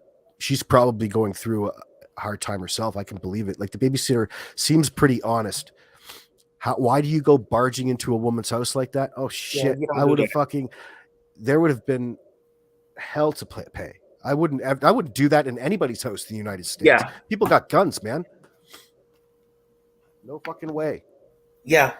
And the thing is that I think these people have something to hide. Although this mother, this grandmother is talking bad about her own child to the news, you're contradicting yourself by running up in Diana's house, because you don't have a right to go run up in her house about this kid when you were faulty. You were the one left as a responsible adult to take care of the child. How dare you go run up in the house? Yeah, where did Billy Joe stop being the responsible adult that we took her for in the beginning? She just completely lost it. She probably didn't have that job, started acting out no different than we thought Leilani was acting like at this point in time. So, you nailed it when you said about, this is a generational cycle here. And guess what? The state's going to ask you, how long have you been a traveling welder? Traveling welder, which probably just takes up contracts, probably just fairly decent. Well, if you've been following Cupcake Story, Candace, who's the sister of one of the suspects, that's what she was doing. She was a welder. Now she's moved to Missouri, and now she decided to get a The thing CDL is to with drive school buses. some welders is that you can stay busy and nobody notices that you're all messed up or taking certain pills or drugs because you've got your helmet down, you've got some arcing that people have to constantly look away for. There's always something to tinker with, something to do, some gases, the argon's not quite set right. I've seen it. But it's not that Billy Joe did it to usually distract. pretty good dudes. But this guy doesn't sound like he's unionized. He's a contractor, so he's his own boss type of thing. Makeup says like mother, like daughter, possibly. They don't know how to be a mother. Yeah, I don't think so. I think this is just the mother decided, hey, I've got my own demons. I didn't do right by my kids, so now I'm going to help my daughter out. But you didn't help your daughter out because you're going on the road traveling. So how are you taking care of these children? And then she's standing making baby after baby. This is bad. What's her definition? Because as soon as I saw a little bit of a rap sheet like Billy Joe's, and I'm not trying to hold it over her head at this point, I thought, and I heard her screaming in the background, I started to understand how conflict resolution goes around there. It's a bit of a prison yard, it sounds like. Hooting and hollering, carrying on. You don't get anywhere like that. And even the stuff that people are scrutinizing now with this eviction notice, of course, people are making it out to be now, but it looks like it was just a way mother was trying to manipulate a situation and take the next step. I don't hold that situation over her. I just think it was following through on probably something that they argued about. But see, this is the thing that's going to be jacked up. I want you to listen very carefully to what you just said. Think about what you just said. You want her and the boyfriend out because they're doing God knows what, stealing, damage to your property. You have taken in these children and not done. She didn't right. deal with that properly because if there's illicit drugs in that fucking house, you need to separate that from the fucking home, not enable it. You have to cut that straight line. Okay, but I want you to think about what you're saying though. This is the one part that you forgot. You are not home to actually keep the fucking kids. So therefore, when you put them out, you're the beeline to the babysitter, daycare, whatever, bingo card. You are not doing your part, your damn self. So when you throw those two out, which hell you should, are you going to be there to wake up, get the kids ready, go to the daycare? Who's going to get the kids ready for daycare? Ding, ding, ding, ding, ding. Something tells me that mom isn't exactly mom of the year at any point in time. Which one? Probably should. The daughter or the grandma? Grandma. Yeah, grandma. She just didn't realize how to become a great fucking mother after prison or after that she reoffended. This is a liar, a known fucking liar, reoffending criminal. She's been caught sneaking drugs into prison. Really? You saw that? Oh, fuck yeah. That's on Billy Joe's record. So, I mean, what kind of individual are we dealing with? I don't have to hold it against you. I'm saying. But if she wants to go and spaz out about the reality, we're going to have a real problem because people are looking for the truth right now. And she's got a lot of truths to realize. So I don't need to this ex-felon is running in my fucking house at me. She's lucky she's not dead. Yeah. See that right there, man. I'm telling you, man, Billy Joe wouldn't have no teeth. Head crooked. Billy Joe would be getting thrown from the Tallahassee Bridge. Billy Joe, listen, I was going to say Billy Joe would have made it out of Queens. It would have been a bad day. All I can say is, shit. We've been calling her Billie Jean. You better shut up. Billy Joe. That name alone is joke city. Are you hearing me? Billy Joe. I was confused if that was the grandfather at first. Billy Joe, not Billy Joe. Now, where my meth pipe, Billy Joe? Yeah, where's my... Oh, it's okay. I don't try to make fun of people's names like that. Dude. I'm okay Billy with it. Joe, where my pills, Billy Joe? No wonder she has such a beautiful smile. Ooh, I'm dead. Why does all of these prisoners seem to have great fucking smiles after they leave prison? That fantastic coverage. She did have good teeth. Now that you say that. Yeah. Well, are they real? These hardcore drug addicts, after they leave prison, have spectacular smiles. They seem awfully happy. Michael said Billie Jean was not my lover. I wonder, does that apply to Billy Joe?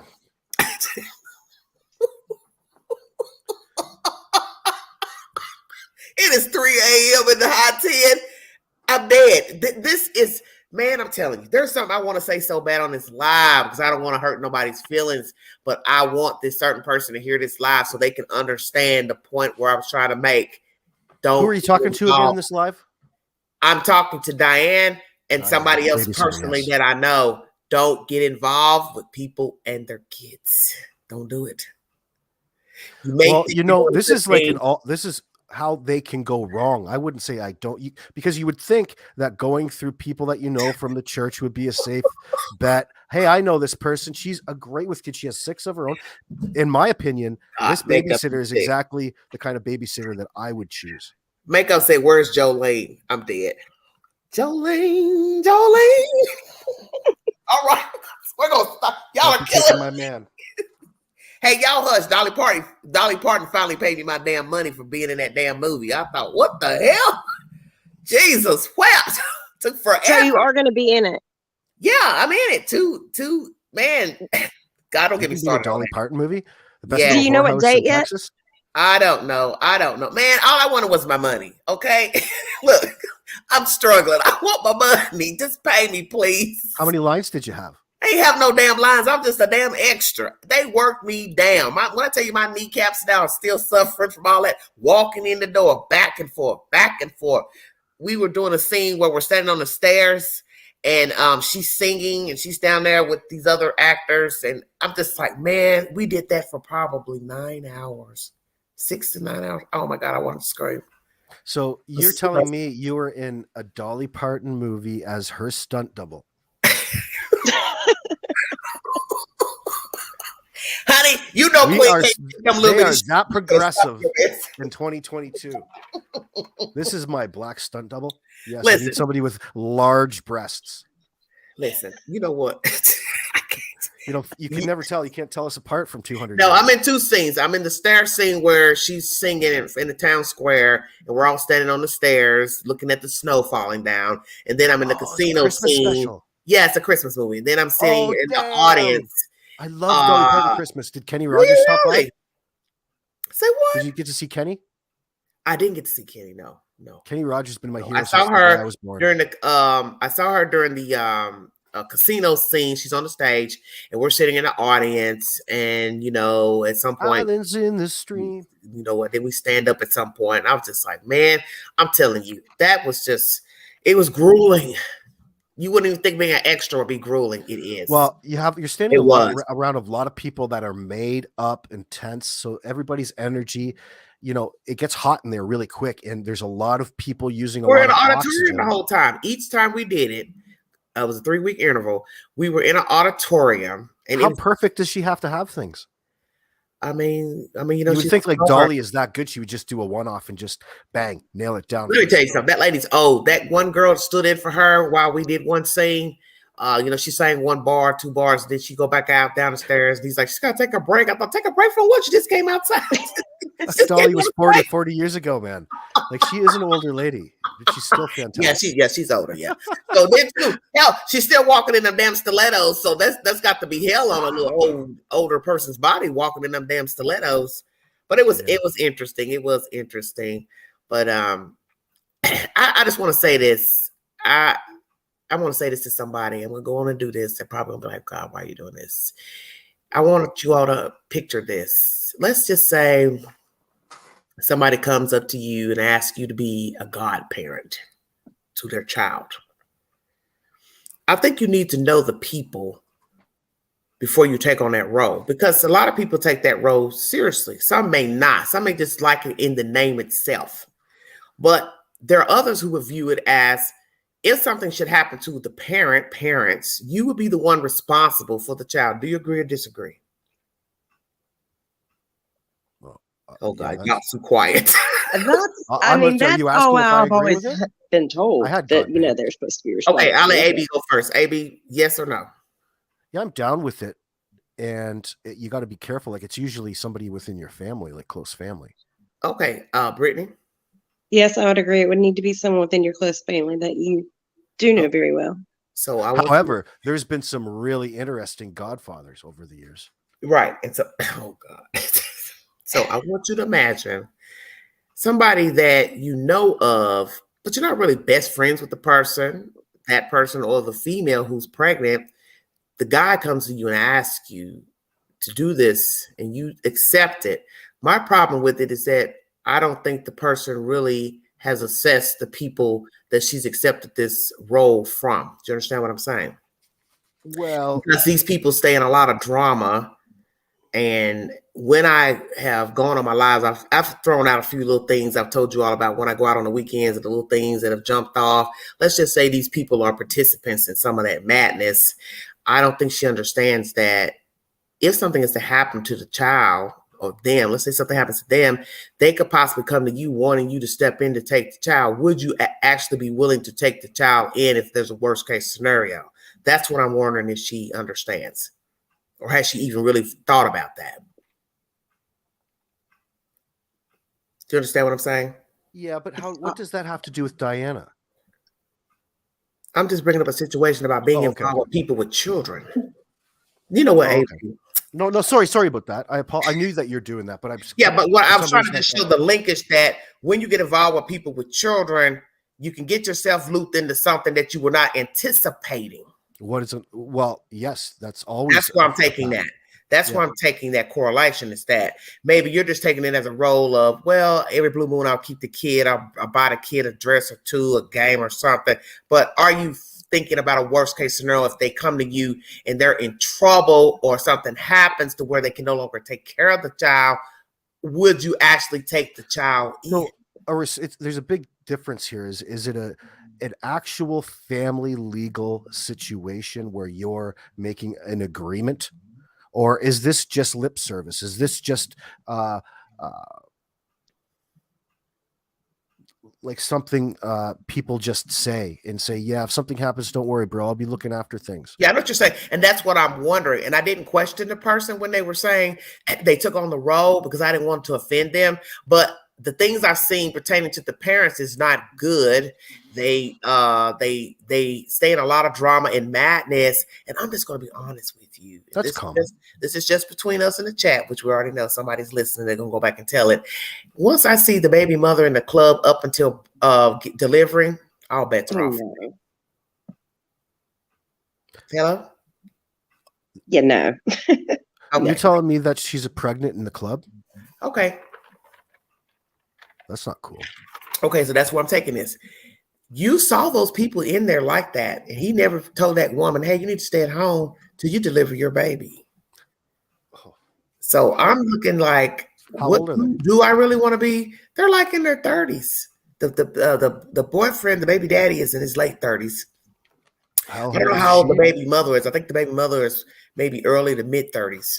I'm not really sure. They're old enough to know better. Right. Okay. And that's my point. My understanding from a certain source, I don't know if it's true or not, the baby mom has lost custody of all her children or whatever, don't raise her children. And she's from out west.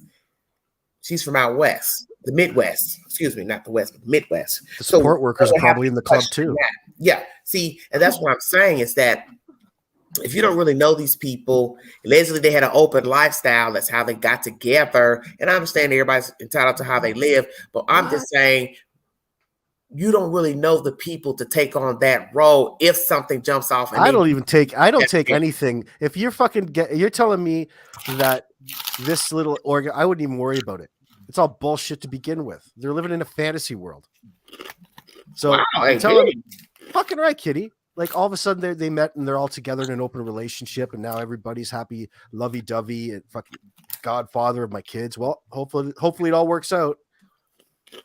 Fabulous. Holy fuck. I'm just saying, what next? I mean, do you feel like the lady takes the role as a godmother like very serious? I mean, because technically, I haven't. That would be bizarre. That's what I'm saying. I haven't asked her because I didn't want to say anything negative, but what I'm thinking is I don't think she really knows the people. Is where I'm going with this. I'm trying to be delicate in my wording. But isn't usually a method of getting closer to that individual? Isn't it something between like two, like sistership and all of this thing? It's the male. The male is the one that asked her to do this role. And I guess because she's seen them out and thought they have a rapport. Well, then it's just, if that was the thing, it's just an excuse to get her to come over and bang her. Oh my God. They're in an open relationship. Don't you remember? Well, She doesn't strike me as that type of person. We have talked. She does not come across with that type of demeanor. I think she did it genuinely to be nice to the male. All I'm saying is what I've seen of the male and this baby mother, they're just not kosher. And I would hate for one day something jumps off. They come to her with a sob story. Hey, we've been displaced or evicted, and now they're looking at her to step up. That's where I'm taking the story. Oh, that has nothing to do with being a godmother to a child. However, if you're experiencing homelessness, if you're experiencing homelessness, that puts a different paint job on things. No, but I'm just saying that's what a godparent is supposed to do. If something is to happen to the parent, you would step up and take care of the child if you took that role seriously. Including homelessness? Nobody ever. Well, I guess I never even put homelessness in that category. Oh my God! I put like death in that category. But you understand what I'm saying? I know what you're saying. I know what you're saying. Somebody goes to jail. Because that would mean different things to different people. It would mean different things to different people. Right. And that's what I'm saying. I don't know what capacity she's going to be as in the role. I didn't want to ask because I didn't want to get into that. But I was so you're wondering if she's fit enough to be a godmother? No, not fit. Nothing like that. She's a great person. She works. She does a good job. It's nothing negative about her. I'm saying the two are the ones. She was setting herself up for a bad situation. Exactly. That's where I'm taking it. So she don't know them well enough to know to take that role. She's probably going to have to end up assuming a role of parent. Yes, because what we've seen and heard about him, her, the baby mama. I'm just going to be truthful with you. I ain't never seen a motherfucker 9 months pregnant dropping it like it's hot on no dance floor. Not never. 9 months pregnant on the. That's why I'm trying to take it. So listen. What's going on? Is she faking it? So listen, when she made the comment saying they needed a break the other day, saying, why don't they keep the kids? I want to keep the baby for them because they need a break. I thought, motherfucker, they had a break up until 9 months. They was in the club for 9 months. What are you saying? Christ. That's epic. I didn't say Can you nothing. Imagine twerking when you're 9 months? You can twerk that baby right into that pan. That would be fabulous. Make my job bending over. Because, naturally, a smaller person, their tummy doesn't probably protrude as much as a heavier person that's pregnant. So when I first saw the little stomach plugs out months back, I thought, wait a minute. I said, her stomach didn't look that big 2 weeks ago because that baby was growing. So I was telling myself, oh, fuck. She's probably been here the whole time at 4 or 5 months pregnant. And we didn't know. You see what I'm saying? But not drinking, right? Hey, boyfriend's drinking. Why not? I saw a cup, looked like it had cranberry juice in it. Sip. I don't know. Maybe the alcohol evaporated in her mouth. And then too, I believe, I do believe there's drug use, weed smoking, and other type of stuff. I'm telling you, it's bad mix. Babe, when you're pregnant like that, you need to be disciplined as all fuck. You can't be, if you're out there and you think it's okay for your girl to be out there with the club drinking out of your cup and sharing a cigarette and things like that. Oh, she was smoking cigarettes too. Let me throw that in there. I watched that verbatim. My God. I watched that. Listen, I watched that up until that motherfucker fell out her womb. That bitch was smoking, chain smoking up in there. Now, that's my right hand to God on that. And it could possibly be dangerous to be 9 months pregnant in a club. You could fall, people bump into you. That's my point. Anybody could fight. You know how these people do. Black folks get crunk, they get to drinking, get hot and sweaty. Somebody looking at somebody, yo, mama, yo, daddy, ping, ping, ping, knock the tables over. And you're sitting here swollen at the belly. See, that lets me know right there your mindset ain't good. You couldn't stay out that club for a couple of months till you drop your baby? Come on. Could you even imagine bringing your 6-month-old baby into the club hanging out? Hell, why would you bring a 9 the baby was in the womb up until what's till the 9 difference months? when it's in the womb till it's outside the womb? It should be. Look, the kid isn't of age yet. In another 19 years old, he can come in here, or 21 years. How about this? Bet you that baby can roll a blunt at 3 months. Oh my gosh, that's such ridiculous stuff, man. I wouldn't be able to let her in. I'd have a real problem with letting her in. But they did. And they shouldn't have. You're right. But there's no morals with it. See, this is what I'm talking about. What people allow to go on. It was a slow night. It's a little juke joint where we go. The owners are older, and they're just trying to make that quick money. But you should have told her when you started seeing that stomach protruding, ma'am, are you pregnant? She said, yes, you can't come in here. Listen, knowing what I know now, and at my age, I cringe at it. However, we're a bunch to talk. Look at what our parents did. It was a different time back then, but the studies are out. We've seen the damage. It's not like it's just old wives' tales. It's real. Yeah, and the smoking. I mean, come on, you already know. Smoking them cigarettes back to back, and your baby, I won't doubt that baby probably was a preemie. Hang on. So in public, she's visibly pregnant. Visibly pregnant, because we all started talking about it. People started whispering, like, "Is that lady really pregnant?" Everybody was like, "Yes." I guarantee you they were. Yeah. Is she lacking self-awareness at all? Don't care. That's the point I'm trying to make to you all in this live. If I'm seeing you visibly doing this, why in the world would this person say, "Hey, I'll go ahead and be your godmama to your baby"? That's all I'm saying. I just don't think you should have done it. That's just me personally. And I don't think I'm being mean by saying that. I just don't think you should have done it. Well, I guess it's her business if that's her friend. It is. But when I sit here and look at this story, that came up in my mind for some reason when I started doing my homework. You're walking into one because she's probably going to be dead by the time she's 50. Lord, you're creating yourself a lot of work. Get her to sign a life insurance policy. But I'm just saying the correlation is a lot of times people do things out of trying to be kind to others, but they set themselves up for failure later. That's where I was taking the story. Is that this girl was trying to be nice, keeping these kids, but yet she saw the signs that something wasn't right. And yet she still rolled the ride. And now the baby's missing. Well, they clearly did. To her now, they seem not right. At the time, of course, they didn't seem right either, but but she didn't say anything. She just kept saying something to Billy Joe. I'm about to call her Bobby Joe. Damn. She took what Billy Joe and the family said to her as real, and come to find out they were probably a little bit, used her as a bit of a Bobby Joe. Your kids off on her a little bit. Bobby Joe, where my Crocs at?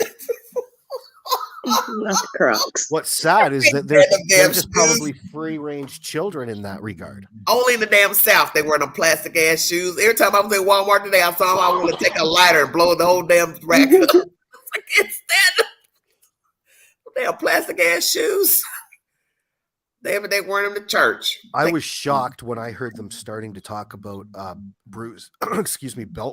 Yeah, that's talk about NyQuil and sedating the children. So if that's true, I'm going to hold. If that's true, and there's bruises, and that's legitimate, you have to hold Billy Joe accountable. Okay. What in the fuck is going on back there? Okay, well, let me ask you this: where did you hear the story about the NyQuil? I think it's been popping up. I hear everybody else talking about it to the point I can't ignore it. But I think it's coming from the Twitter posts. Oh, Twitter posts. Okay. I heard it from the guy that got on Brooks the other day. Yeah. The one that said that he babysat, I think, when she only had one child. Let me tell you something, though, but let's just keep it serious, because I do crack a lot of bad jokes, but on the serious side, she needs to be careful, Diane, because you do live on the block with these fools, and desperate people do desperate things. And you don't clearly she's done busted in her house. Melatonin, when you're trying to get a child to sleep on them, Renee, we know I've tried melatonin. That's just a natural pills that you get at a health store that they encourage. Now, when you start mixing melatonin with your NyQuil and all sorts of other stuff, that's when things become a bit of a problem. Beth said, I love my Crocs. Sorry, Beth. Sorry. Sick of looking at them. Somebody in chat says babysitter some camouflage Crocs then. AB, please. I just can't look at him no more. I just can't look at him. Say what, Brittany? I was just reading the chat that somebody said the babysitter said she was blowing weed in the baby's face. Yeah, I thought I saw that too. Something about that. Let me go back up. I got a funny story about melatonin in my daughter too, Autumn Renee.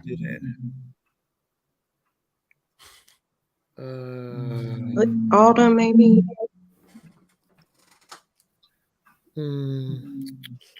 Oh, babysitter said she was blowing weed in the baby's face, melatonin, and cough syrup in their bottles. Shaking my damn head.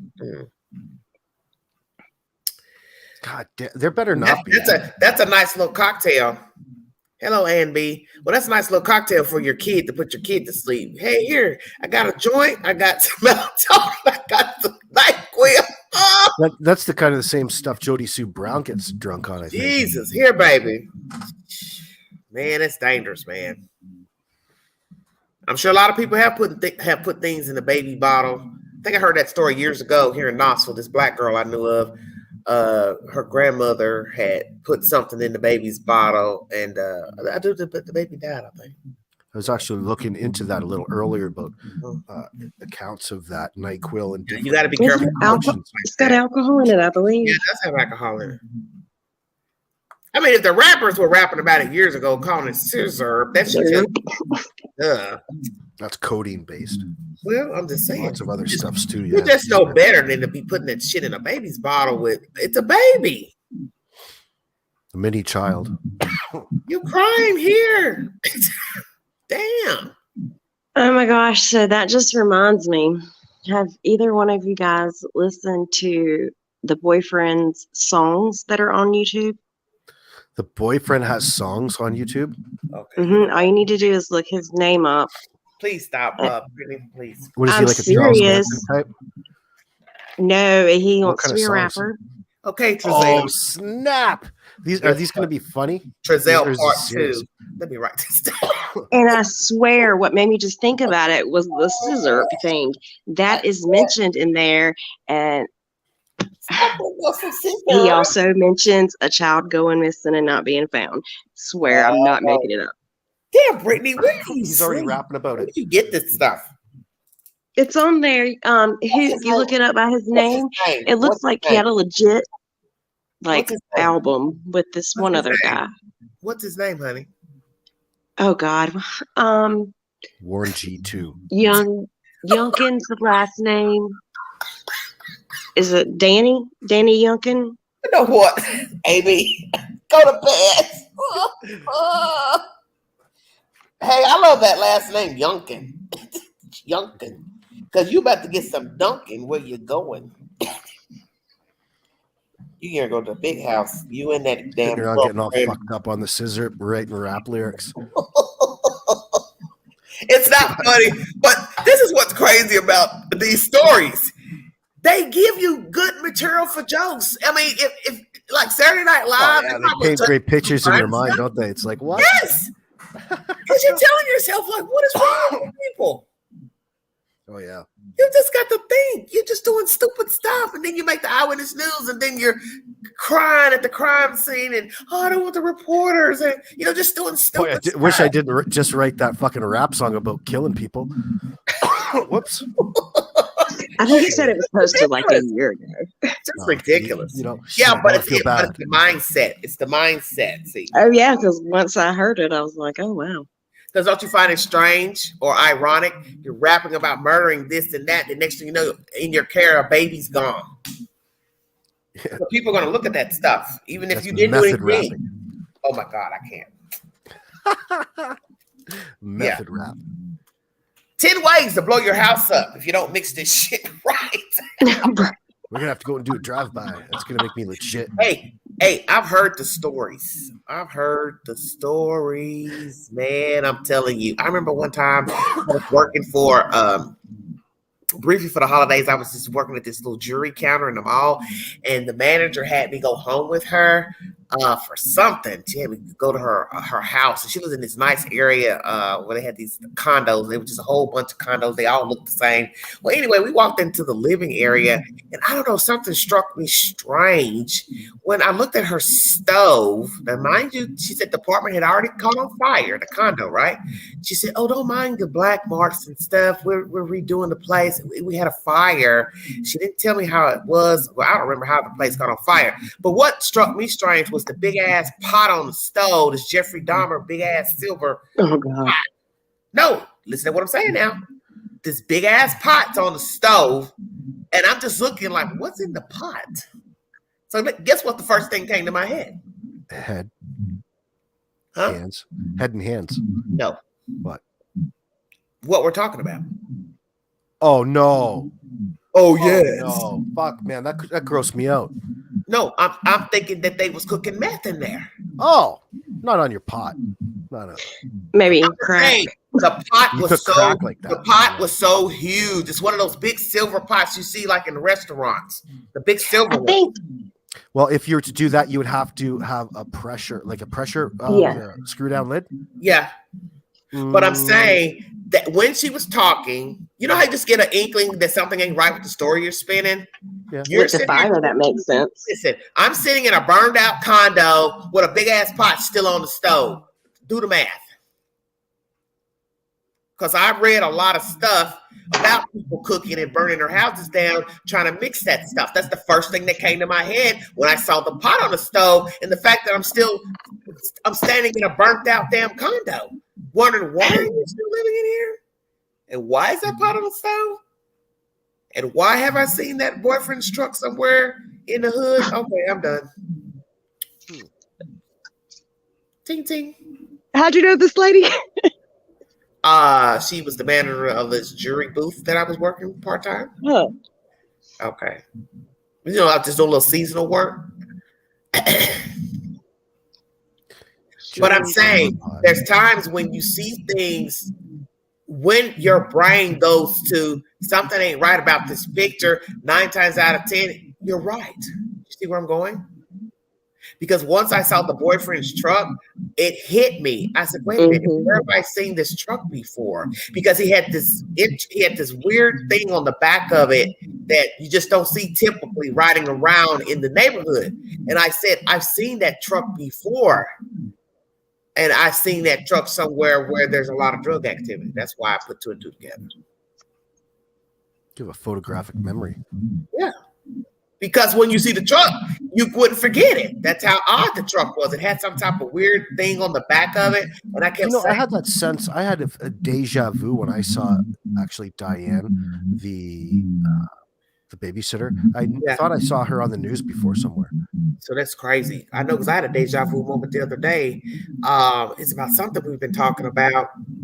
Oh, Debbie Collier scared the shit out of me. I said, you know what I said to myself the other day? Let's see, today's Tuesday. That probably was the weekend. Something came up about her story, and I said to myself, you've been here before. You've dreamt this.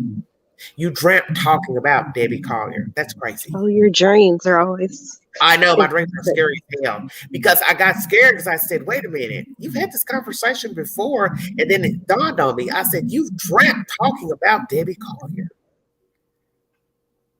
Has there been an update on her? No, I didn't. Maybe you're just dreaming about a lot of white blonde ladies. You know what? I've dreamt about you, Debbie. Maybe. We definitely ain't gonna go there. Somebody said on Twitter, it said the mom failed her polygraph an hour ago and the boyfriend passed. Oh, what's this? Was it on Twitter? It said that mom failed her polygraph an hour ago and boyfriend passed. Oh, which case? Which case? Right. Yeah, because we got a lot of girlfriend-boyfriend scenarios going on lately down in Georgia. Can't handle the anticipation, damn it. You know what? Don't you find that strange? 2 stories in Georgia about a boyfriend and a girlfriend duo team. Yeah, and the thing is these polygraph tests are perfect at this point in time because they probably that all that I need to know is that they've got these monkeys in there and they're investigating, manipulating them, and something's going to happen. Somebody's going to stay there for a while in handcuffs. Hopefully, I want to end in. Let me tell you something. I want to end into this story, and I want to end into Debbie Collier because this has got out of control now. Did you all see the story coming out of Missouri? I saw it tonight. I don't know the race of the person, but a woman has spoken, which she probably shouldn't have. She's shown her face. A young lady come knocking on her door one morning saying she was kidnapped, and she had a dog choker on her neck. Yes. You seen that? Yes. That's terrifying. Yeah, that's terrifying.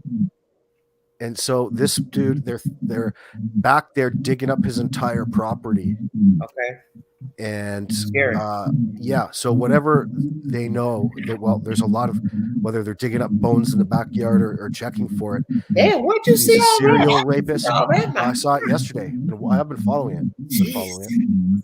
I can't believe that is like the stuff that horror movies are made of. Man, I'm telling It you, reminds me of that people. asshole down in or James Ray, whoever had the toy box, where he had that sex dungeon out in the trailer, and he kept going around and kidnapping and keeping even their daughter's friends for significant amount of time. This is why you have to be careful as a woman and a man too. We learned this from Jeffrey Dahmer too. That you have to be careful going in people's homes. It doesn't matter how they look at that time. That's not the face you're going to see before taking your last breath. You understand what I'm saying? Somebody comes over, see you walking, talking, wherever you meet them. They come back to my place, we have a beer, have a drink. You're thinking they seem nice and all that. And then you go in that house, and it's helter skelter time. Here comes the jump off. Now they're jumping out, beating you, gagging you, trying to put stuff around your throat and ankles and wrists. That woman said she had marks around her wrists and her ankles. That neighbor, that lady that. And how long has she been held? I don't know. They don't know. I just found it tonight when I was scrolling through the news. There's other ones with her they suspected, and ones that didn't survive. Yes. So that's what the bones. Scary. Yeah. She was What terrified. I don't understand? Why is that every day? It's like these people are walking by you. You don't even know the people you're laughing and grinning with at the Dollar General, Walmart, or wherever you go in the mall, work, the bar. You just sitting there laughing and snickering and grinning with these people. Man, you don't even know who the hell you're talking to. That's what scares me. It's that so many walk out here by you. It seems to be everywhere. Well, it is everywhere. That's what I'm saying. But you don't know people. Brittany, do you have your YouTube on in the background? Yeah, I hear some old mess. Or is it coming back through your phone? Here. She muted herself. She's I keep trying to listen, and because I'm thinking it's somebody. Listen, I'm thinking it's around here in my home, and I'm like, what is that noise? It's buzzing on you.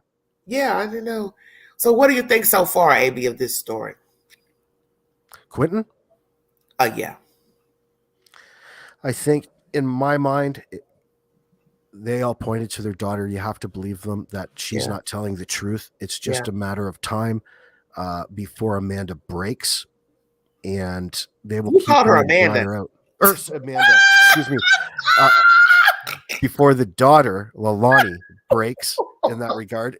What is the nationality? They look white. The parents are what Hawaiian, I believe. I believe she's Hawaiian. So the mother messed with a Hawaiian man. Made love, yeah. Yeah, because the mother looks white, so I'm just confused. Oh, yeah, she's white as the day's long. Betterman.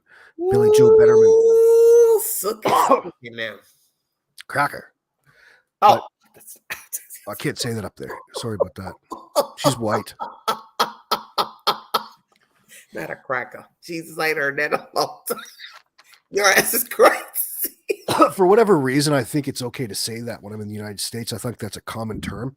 I didn't realize it was a racist term. Yeah, it is very racist. Cracker, honky, it's all that. Well, I do realize it's racist in some spots, but in other spots, it wasn't so much traditionally. So I'm caught in that cusp. Apologize. Oh, God. So where do you think, do you believe the baby is alive or deceased? Unfortunately, I have to go with deceased. I really, really, really wish that it was anything else, but the parents and the lies have been the only constant thing in this case. And where there's lies in this regard, you know that it's not going to be good news. So you don't believe the baby was sold? Sold? No, Christ, no. Yeah, that was a lie I heard about the babysitter. I thought, come on now, you people are crazy. That's you're trying to spin back on the babysitter. Yeah, that's why I said she's baby farming or something like that. Do you believe they tried to set the babysitter up? If they did, they've done a really poor job of it. Yeah. No, I don't think so. I think that this is probably something that came upon unexpectedly, and they have to deal with it and cover their own ass. And when it comes to covering their own ass, these people, they're going to put Billy Joe Betterman back in there for life. You know what I can't. She's a repeat offender, for crying out loud. Yeah, she's this is going to probably hit the mark. She messed herself up with being a sole custodian of the children, and then going working and traveling, leaving the daughter. You got the kids from, you aren't going to be able to explain that to no damn. Well, she's not controlling her household, even if it Yeah, I is know that. as it seems right now. The Mhm. daughter manipulated the babysitter and guilt tripped her into giving her her own children back, which Yeah. is a difficult position to be in. The mother allowed that under her household. Yeah. And just because it was a month ago, it does demonstrate that there was, as they say, loggerheads or some conflict going on. I mean, that only works in benefit of a story on Billy Joe's part to say that, listen, they were having problems. Billy Joe did know better. Everybody's They were arguing. out of control. But, at what isn't everybody's like fights with their parents like that? It just escalates, but maybe never really Well, gets this far. that's the same. This is probably no different than what the hell went on in Athens with Amanda and Debbie. You have got to know when to fold with dealing with these wayward ass children. See, people just want to keep coddling their kids when they see that they are jacked up. Always figure out drugs, and drugs will always take precedent. And a lot of people won't say to themselves that this could end up in a murder or anything. That's not what you're thinking at the time. You're just thinking, well, I know they're jacked up, they're stealing, they're doing this. But we've learned with people with drugs, one thing leads to another. They Not tend to mention you've lost all the your inhibitions. You've lost any sort of self-control that you would not react to when people push your buttons. When you're all fucked up or coming off it or have done it for a long time, you don't have those controls, and it's just react, and you're in trouble. You're going to regret that for the rest of your life. And that's what we're seeing with all these cases, is that people are knowing these people better than an outsider. And you're continuously dealing with them, expecting what exactly? I don't know. But as you see, one mother's missing. Now we've got a kid missing. Same state, similar circumstances, 9 times out of 10, criminal in both cases. It's bad. What do you think is going on here? And Debbie, I'll bet you she's been known. I need to leave her alone. I need to cut her off. Even though that's my child, I need to cut her off. It's it's a very eerily similar situation here. Yes, it is eerily similar. Yes. Well, one's because about one's about a child. It's almost the same. Well, let's say seemingly similar motivations. Yes. Suspected motivations. And that's the scary part is, okay, what happened here with the kid? Baby was crying, upset, needed to eat what? Somebody was telling him, shut up, quit crying. He wouldn't stop. Somebody hit him, pushed him, what? He fell over, hit his head, what? Because now you got to ask yourself, if it's deliberate, why that child?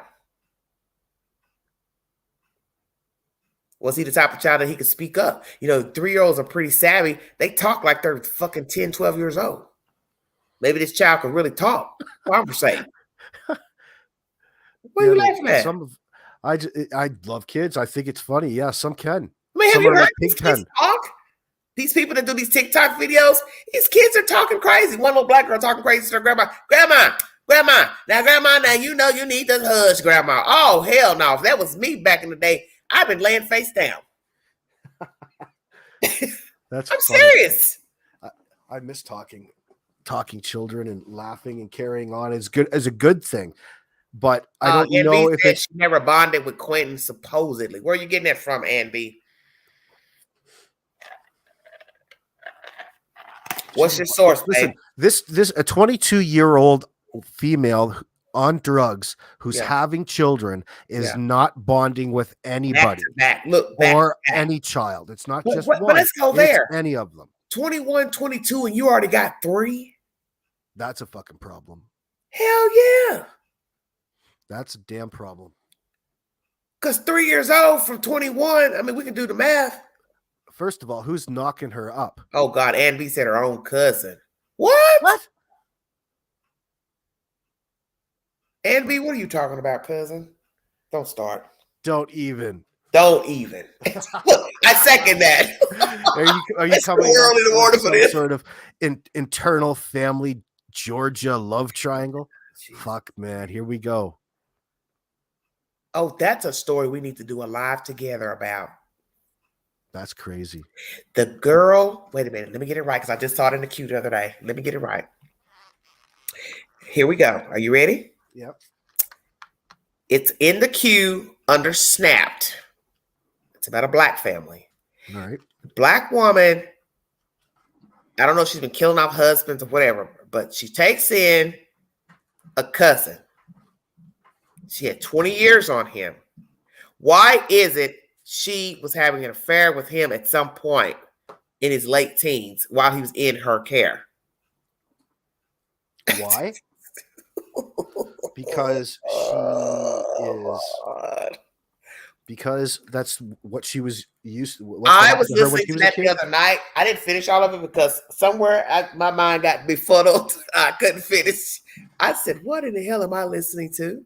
The mother sent him to live with her because he was having some problems, and they thought, okay, we're gonna send him off because that's a known thing. Going to live to your aunt.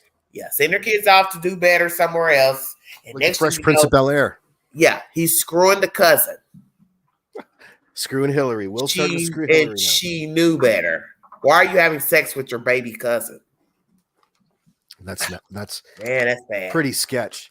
I guess it's not historically not so absurd because it's quite popular. Yeah, but she's old enough to be his mother at 20 years older than him. Some guys' fantasies, Queen. Yeah, but come on. Yes, you're still your family, though. That's a true cougar. Yeah, that's past cougarism. How old was she? I don't know. I just know they said he went to live with her as a young person. She was in her 40s. He was a late teen when she started doing the do with him. Maybe she was a hell of a cook. Good cook. Maybe. No, that's not nice. Okay, Game of Thrones. Easy to fall in love with is my point. Yeah, but she's sick. Because you're like a mother to him. That woman sent her child to you. Yes. So he could better himself and get out of trouble because he was in the inner city getting in trouble. What are you doing having sex with your own damn cousin? And you're old enough to be his mother. It should be illegal. Well, it is illegal. Was it illegal? You know damn well you're not supposed to be having sex with a kid under 18. He was under 18? That's illegal. Yeah. Yes, that's wrong. Yeah, I believe so. That's very wrong. Oh, Lord have mercy. Actually, that's a lot. That's common, isn't it? Because what I'm going to wonder, I'm going to go back and watch that story, and then I'm going to go dig it up. I'm going to wonder if perhaps she'd been fondling him when he first got there, before late teens, because I got to remember what age it was. That's a predator. Yeah, she's a predator. Because the name of the episode was Black Widow. Did anybody end up dying? I don't know. I don't know if I fell asleep and turned that shit off, man. I don't want to hear that stuff. I don't like hearing stuff like that about those kids. Because that's just nasty. There's a woman in the UK that's on trial right now that is up there for being in a children's award, but killing kids with insulin. She was upward of like 14 to 17. Yeah. That's scary. Yeah. Yeah, I've seen that. I know I've seen a lot of cases like that where that one nurse was killing people at this certain hospital. Then she moved. That's where I live. That's where I'm from. Yeah, she moved to another job, and then the people started dying there at that clinic. And it's just like, what the hell? Old age homes and hospitals. Like, what is wrong? Why are you doing that? And she walked in and talked to the. She just fully admitted the entire. Yes, that's Angela Doom nurses. That's scary. One guy came up in the queue the other day. Some male doctor was doing it. I got to pull that back up too. See, this is where this just goes on and on. You can just go in the queue all day long and pull up the worst stories. And it's just like, where are these people? Where are they from? What's good is how they caught so-and-so are good tales. But it's always like, a big backslapping session with the cops, but I still do like some of the A&E. I still like it. Bill Curtis has always been good. I love Bill 1990s. Curtis. Love Bill Curtis. Those nice 15-minute ones are always perfect. Yeah. They're sick though. That the people are sick, and what's scary is what I keep saying is that these people are walking around us, whether they are working class, middle class, whatever, upper class. You don't know people. And we do have a habit of putting people on pedestals when they're well known and they dress nice, they're pure educated. And in our minds, we'll say, well, he would never do that. I've heard that so many times, especially about a guy that was like a serial rapist. Oh, no, he can get any woman he want. Come again? It's not about that. Just like with the date rape drug situation with Bill Cosby and all these different men, they're putting the drugs in a drink because that's possibly the girl he can't get. So if I put the drug in her drink, I can get her now. Seriously, that's how I think of it. The girl he can't get, the girl he would think would probably say no. Hey, what's up? Wasn't Bill Cosby like exonerated a little bit? Yeah, some type of technicality. Oh, but he still did everything. Well, I mean, you did admit that and back in 2005 that you gave girls Quaaludes and stuff. So why would I think you didn't do it as an older person? If Bill Cosby's admitting to giving sliding chicks Mickeys and shit back in the 60s. It just wasn't supposed to be held against him in court. In that ruling where he went to court and told all that back in 2005 with that one lady.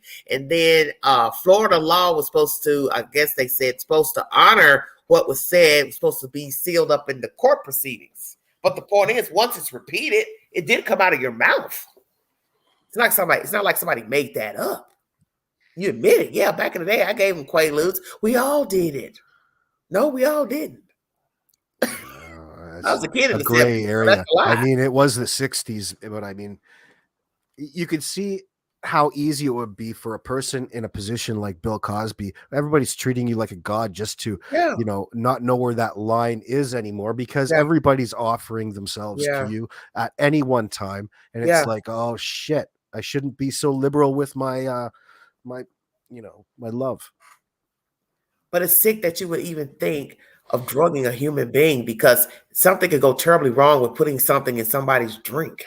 Oh yeah, but nobody ever thinks of that. Nobody ever thinks of that. Because now you're sitting here with a dead body. Now what? Now what started out with, I just want to be a little kinky, fun, date rape type situation. We're now talking about trying to get rid of a damn corpse.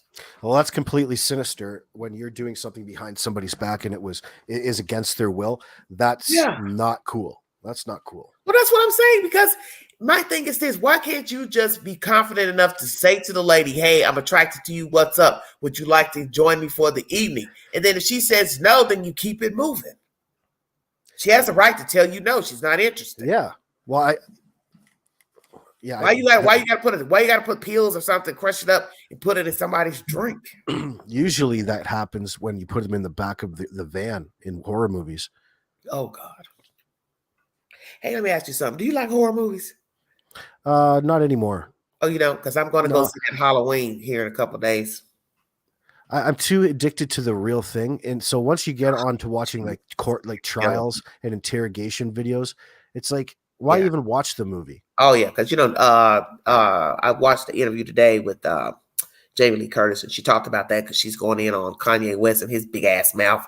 And she was saying, I know a lot of people that are into that. They like horror movies. She says, I frankly don't like them. I just do this. And it's like, yeah, for money, it's paying you. But she said she doesn't watch horror movies. She doesn't care for horror movies. And I found that interesting. Back in the 80s, when I used to be, when I was a kid, I used to go get all the grossest, the worst horror movies. I thought it could be the goriest stuff and the scariest thing. I bought into all of that shit back when I was a kid, and it just wore out on me. Like all the. What do you mean you bought into it? Stuff. I loved it. I loved cinema in that. Oh, did you? Okay. Well, see, I grew up on them. My parents, they weren't together when I was growing up. So my father would come pick me up, and I don't know what it was, some sick sensation. He always took me to scary movies. Well, I think it maybe was a sick sensation because it kind of turned into true crime in that regards. Like, I've been secretly doing this ever since when we were in Cub Scouts. We all went to Cub Scouts when I was a child, when I was 6 and 7. And one of our Cub Scouts, our neighbors, got abducted from our Cub Scout meeting. And ever since then, it's been like, anytime there's a missing child, I'm kind of on. So it kind of fits into my shtick on true crime, or kind of what we're doing. It never really leaves you. I remember growing up and hearing my mother, I can't remember the conversation, but I was growing up in Chicago when Gacy was killing those boys and men. And I remember my mother was saying something to somebody. And ever since then, when I learned who Gacy was, I go back to childhood and say, Mama was talking about him. But I can't remember the context of the conversation, but she probably was repeating what she heard on the news. And then once I'm grown and I get to, get all the information about what he did, I end up watching that movie, my first year of college, that summer out of my first year of college. Brian Dennehy starred in that rendition they did. And that, I'm telling you, that movie freaked me out. Even at night, I didn't even want to be watched. I was scared to watch it by myself because it was so creepy. We were talking about that the other day, you and me. God, man, it's creepy. They did catch him because of the smell. Of the smell under the floorboards. When those cops outside Gacy, by the time that they were tailing him around. But the neighbors complained at first and nobody did anything. Everybody, yeah, for a long time. Well, wow. So see, as soon as the heat flicked on, when Gacy invited the cops in, I just don't understand. Arrogantly, he was in the bathroom on Christmas and the heat kicked on and he smelled the dead bodies and that was fucking it. Right. There has been a question. I've seen commentary from people who've done documentaries pertaining to Gacy. And one of them, the guy says, I would like to know if Gacy had a cohort because he did pay those boys to dig those trenches and those holes. Well, it's those dudes that worked with him. That were his buddies that was driving around in that one guy's fucking car for all of that time. Yeah. So they were really benefiting out, and they would have had to have known about the murders and where. Yes, they would have had to, because what's creepy is during that documentary, there's a guy who's speaking who got away, and he said that one night when he was in there, the night that he was able to get out the handcuffs and run or whatever, he said he noticed down the hallway that there was a light through a door. He said, "I'm telling you, that door moved." That's his account. He said that door moved, and I knew, hey, we're not alone. Somebody else was in that damn room. So is it possible that one of those boys knew that he was putting bodies? Because wouldn't you question at some point, hey, why am I digging this down here? Well, he had a place out by the airport. Oh, Jen P says my mom went to school with one of his victims. Okay. Jesus. He ran out of space underneath his house. He did what? They were talking about. There's a 5-hour documentary, a good one on YouTube. 5-hour documentary, and it has pretty much everything useful that you want to know about John Wayne Gacy. And towards the end, in the last hour of it, from a channel called Dazed But Not Confused. That's where the interviews are that you're discussing. Oh, okay. And into those interviews, they were also talking, because it came with some extra outside the box thinking. Yeah. They were talking about how he ran out, and they were tracking him, and all of the information that they gathered that makes them wonder about how many more and who else was involved, and it kind of fits together with that story. They just I'm not sure if there is a whole lot of detail about this place out by the airport that they were tracking him to, but because by the time they found him, like, his basement had been full for a long time. Yeah. He was running out of rooms, from what my understanding is that he was running out of space down there. So that's when he started taking them out. Yeah, and taking them out in different spots in the city, because he had his guys out there around specific buildings digging trenches for specific bushes that were 5 feet deep and 4 feet wide, for very small bushes. So, all during, and these are coming from different cops that were taking notes at the time, but a lot of people in Chicago is so different from, back at that point in time, it worked in a very different. Well, they talked to a psychic lady. I watched her on some other show, and she was pretty much on the mark, because one of the detectives was saying, well, I'm not really into that psychic thing. He said, but one thing I can say is that she told us where one of the bodies would be found, near some water, near a cemetery, and eventually one of the bodies or more were found near a certain place and near the water. And it's just really interesting, because a lot of people don't like using psychics. Some people don't believe in psychics, but this lady who offered services, she was on the money. They stopped Gacy one night that while they were trailing him during a snowstorm. People would be stopping him. Cops were stopping him. He had a shovel in the back. Yeah. Garbage bags. It's just like Dahmer, same thing. Yeah, they just let him go. Thing. Right. But I mean, what is John Gacy doing out in the middle of the fucking night with a shovel? See, that's what I'm saying. Burying somebody. Yeah. You know. Because now you couldn't be pulled over right now speeding and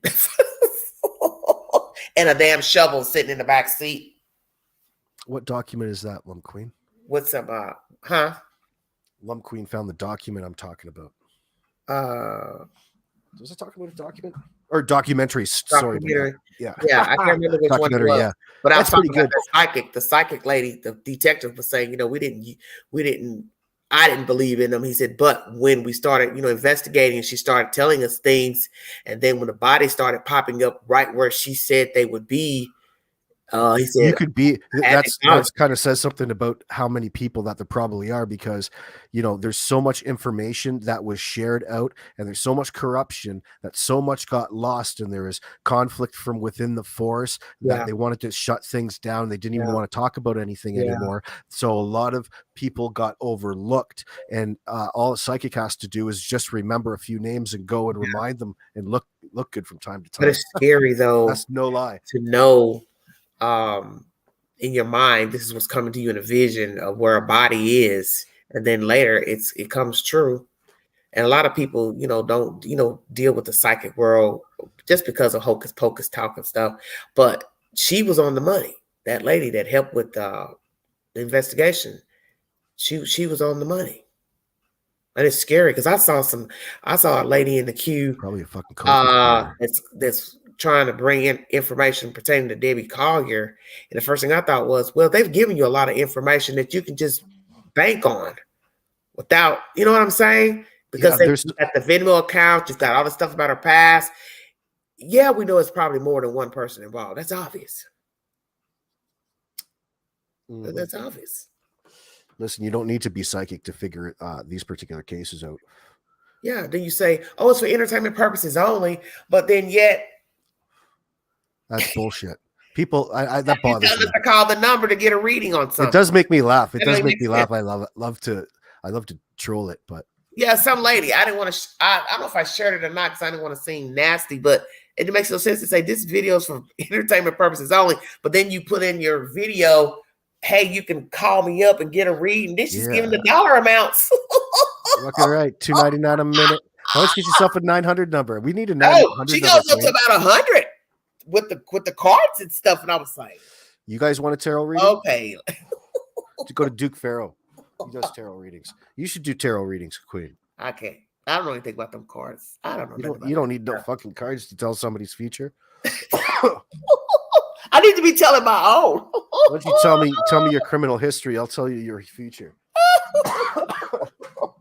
That's funny shit. No, but but these two cases out of Georgia right now, they're neck to neck, and they're bad.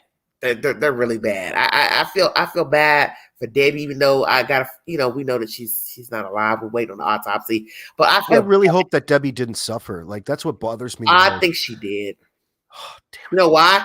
When they did too, because about grabbing onto the tree, that did it for me. I thought, oh man, there's a tree and it was cut. Somebody cut it with a saw, so it doesn't actually mean it was from there, but it still says that when she died, she died with her hand around a tree. Yeah, so that's what I'm saying. This is bad, and not at her own volition. When you go to the scene where they show it uprooted, I said, "Oh yeah, you picked the perfect place to put her there." Almost makes me think you've been there before, because it's like a hole, and she's right in that hole. That shit is creepy. They've been there before, man. I told somebody that the other day. I said they have been there. When you look at where the car was parked and that little parking piece of concrete off the interstate, you've been there before. Nobody make me believe different. You've been there. I got that feeling. They've been there. It's interesting how the house, for boys, the rehabilitation center there fits into the dynamic of it all. Mm-hmm.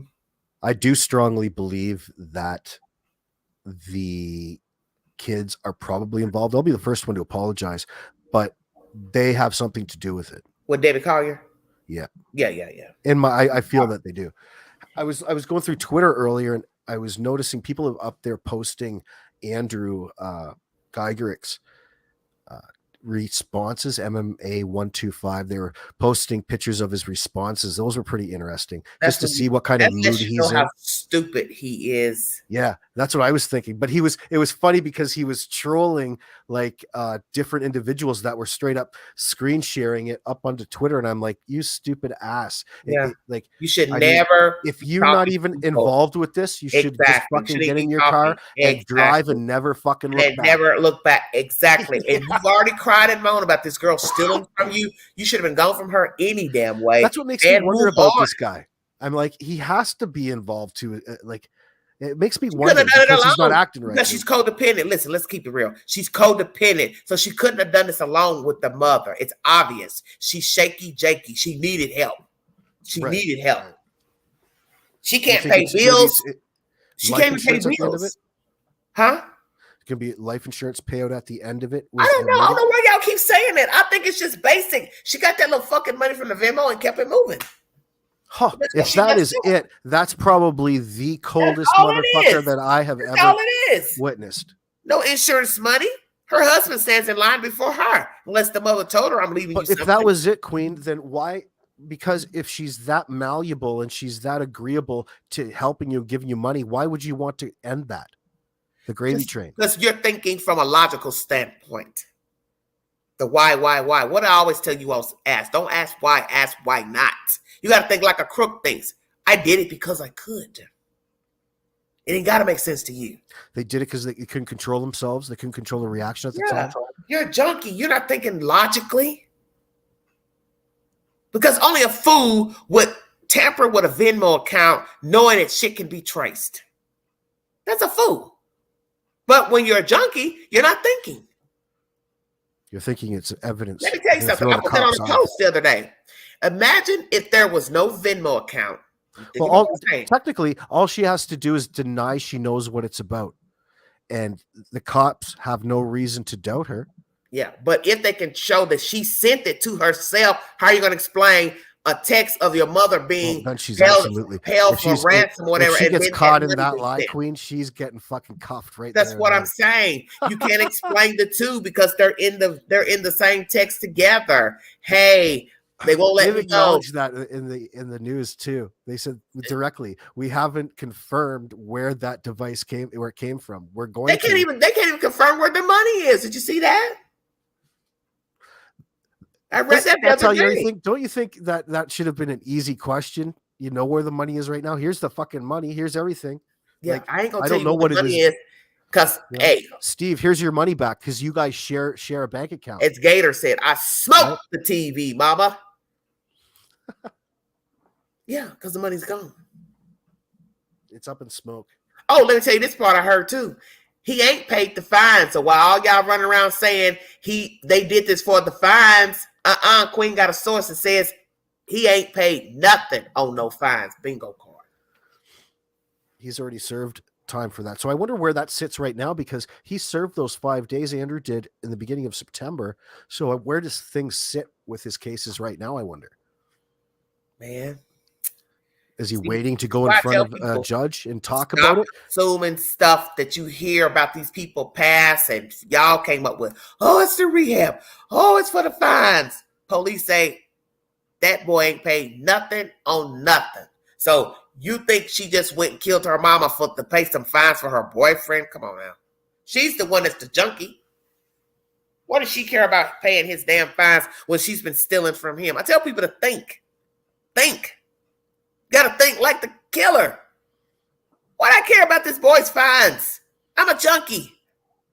I don't need him because I'm a grand manipulator. Because when he's gone, something tells me that Steve would probably know what that 2485 was for. Well, and we need to talk about him too because you're a bit wrapped in it too, whether you want to acknowledge him or not. Because we got to ask ourselves, he's very stoic. You don't hear nothing. Didn't you wonder where that money, why that money was sent to her? Did you ask her?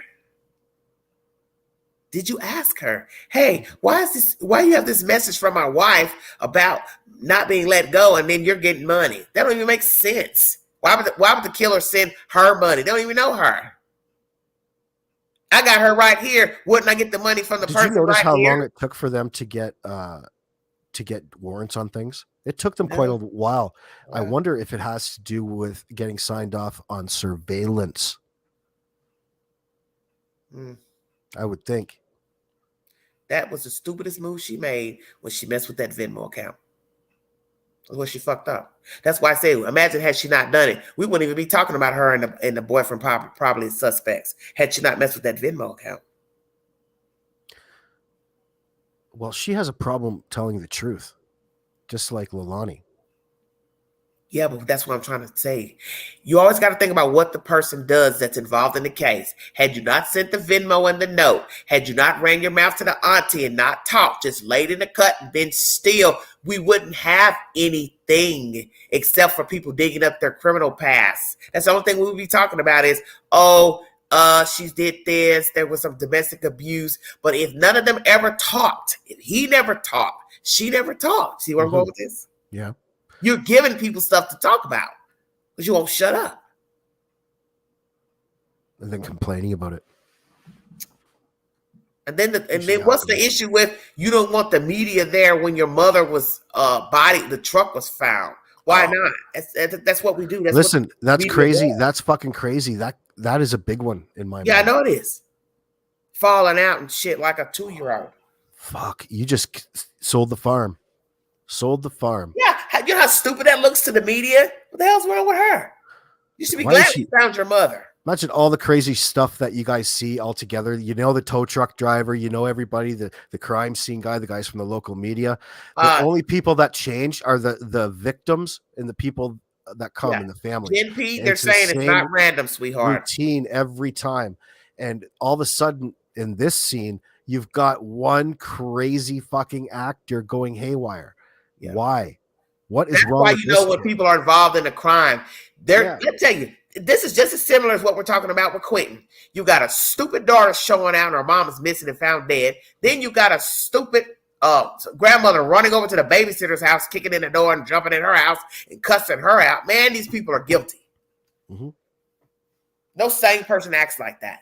You come on the scene of the person that you love, no matter if it's a parental, a child, a direct relative, and you don't want in anger and retribution and rage isn't the first reaction that you have, that you have to get under control. Right. You should be crying. There's a fucking problem. Oh, fuck. It is. It was nothing like that. Well, why would you be falling out? Mama, no! Mama, no! I can't believe it! Oh my God! I couldn't care a damn about that damn camera being there. There's a process to all of that. It usually is pretty natural. Like, yes, it's. What about the husband? Oh my God, my wife! Oh my God, no, my baby! Okay, stay woke. Well, people do react differently, but that's usually what you say to people like Steve, because when you see somebody not reacting, it's like, well, you don't get to see his face in comparison to somebody who's bopping around like a fucking chicken with their head cut off, a monkey, blaming everybody, throwing obscenities at random individuals, trying to keep things quiet. You know, what the fuck are you hiding? The news always calls when a body is found. So that's BS. She's doing all that extra stuff. She's doing all that extra stuff because it's for show. And it's then attention. You get up it's and a talk. sympathy ploy, and it's an attention seeking. Then you're calling 911. Well, I'm just calling to check to see what you got. Oh, yeah, Queen. All that. This is my mom. I've got information. I got some information for you. Should I give you the case number? Yes. I am the daughter of the woman who is missing. Right. And then they got the password for the iCloud. That was priceless. What the fuck did she say? Oh, don't worry, honey. It's just me. No, but she said, oh, God. She was condescending on the phone to this. It was a sympathy ploy to the 911 operator. She had to repeat herself about 3 times before she accepted whatever response, before the dispatcher acknowledged her in some sort of way. All she has done is help the case. That's all she's done. Her and that bobblehead boyfriend. Well, help direct the case to the right, the investigators to the right source of the bullshit. Because What was going on in this woman's life that led up to this point? Yeah. Foolishness like this mess over here with Bubba and Jody Sue May. Where are these people? I'm sorry. Bobby Joe Jenkins. Queen, I got to get down. I got to get people back into bed. I'm waking people up over here. Okay, that's fine. Good night, Queen. Thanks, okay, everybody. Thanks for joining me. Okay. All right, everybody. That's AB from Canada. Oh, thank you all for joining me. I'm 3 hours in. We've kind of lapsed over into talking about other cases. The other case out of Georgia with Debbie Collier. They are eerily similar. But let's ask this question before I check out of here. With this case of Quinton missing, why are there no pleas to the public? Could you please help us find our child? We are looking for him. We will gladly take any information. Please call your local authorities, police department, FBI, GBI, in pertaining to this child. You didn't want the babysitter helping. Yet you're texting the babysitter that morning that the children weren't coming. Then you text her again saying, have you seen the children? You were deflecting when you sent her that second text because you knew what happened to Quinton. One of you or all are complicit to the disappearance of the child, and you're trying to loop that babysitter, your attempt to loop her in because she kept the child. See, that's where that woman made her mistake. She was too involved with you all. And she had too much knowledge of the children being neglected and abused, and she didn't say anything, and that's her fault. She should have said something. And possibly she didn't say anything because she didn't want retribution. That's why a lot of people don't tell on people. But I always tell you, you will pay the piper down the road for not saying anything. And now that time has come. The child is missing. And now you got somebody busting up in your damn house, talking crazy to you, cursing you out, and throwing obscenities at you and bringing up old stuff about sending you money for tickets for this and that amusement. See, that's what people do when they're guilty. A decent human being would have never came up in your house accusing you of selling a child, harming a child. 9 times out of 10, they all know what happened to that child. They're all in cahoots together. And the grandmother, if she doesn't know, she's still liable and culpable because she was the one that had custody of the child. So you're out here traveling and being gone from the house. How are you responsible for the child? You're the one that's supposed to be keeping the child, making sure the child is eating. The children are eating, being fed, this, that, and the other. So let's go there. How many children is the grandmother? What are the actual custody agreement? Is there or are there legal documents saying she has custodial rights of all the children? 2, why is your daughter living in the house with you and you have custodial rights of the children? 1 child, 2 child, 3, whatever. We have differences of opinion of how long Diane had the children as a babysitter. 6 months, 10 months, which is it? Because the son's got 2 different versions. And why didn't you tell the police and DHS you saw bruises on the children? You are part of this problem now. And you may not like the things that are going to be said about you, but it is what it is. You're looped in this mess now because you didn't say anything. You have to own your part. You should have said something. Because those people could have easily put the abuse off on you. So you have to think ahead. See, sometimes being nice ain't no good. A lot of people right now are doing jail time and deceased and got legal wranglings, court wranglings, financially burned because they were helping people. And those people are trying to set you up, Miss Diana. It's obvious. Whether it was orchestrated or after the fact, when they called you 2 times that day, telling you not to keep the children and asking you where the children were, that's when the setup began. And that showed you what they thought of you. They just used you. And I just think it's so jacked up that the grandmother's the initial custodian, but yet she's not even home to see about the damn kids. She's off working somewhere else, a 3-week interval, which means she's not even at her house to know what the fuck is going on in her own damn house. They could have had her house set on fire. She wouldn't even know till she got back. Well, you know, it's easy to say we're all Christians. We all do things they're not Christian-like, such as having a potty mouth, such as myself. But nonetheless, doesn't mean I don't believe in God. We're all flawed. But the point is, she watched the children being abused. She watched the children wandering around off the property without the mother watching them. That's bad. And you have to ask yourself, why would she not call the police and DHS? But she knew what would happen because they're going to know she's the one that called. Because once a worker confronts you about allegations, you're going to know who told on you.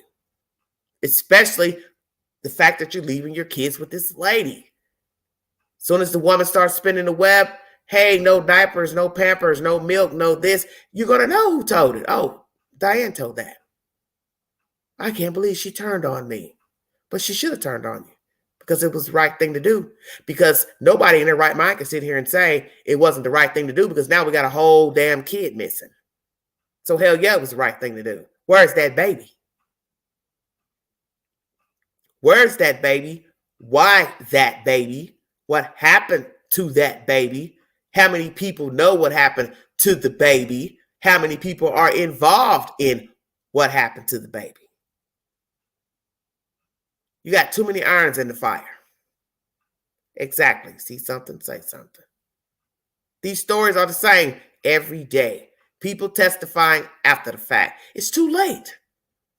Does it really matter about bruises and welts on a kid and the kid not eating and the kid lost weight and the kid was sick? And does it even matter after the fact when the kid is missing and or dead and nobody said anything that saw the abuse? What does it matter now after the fact?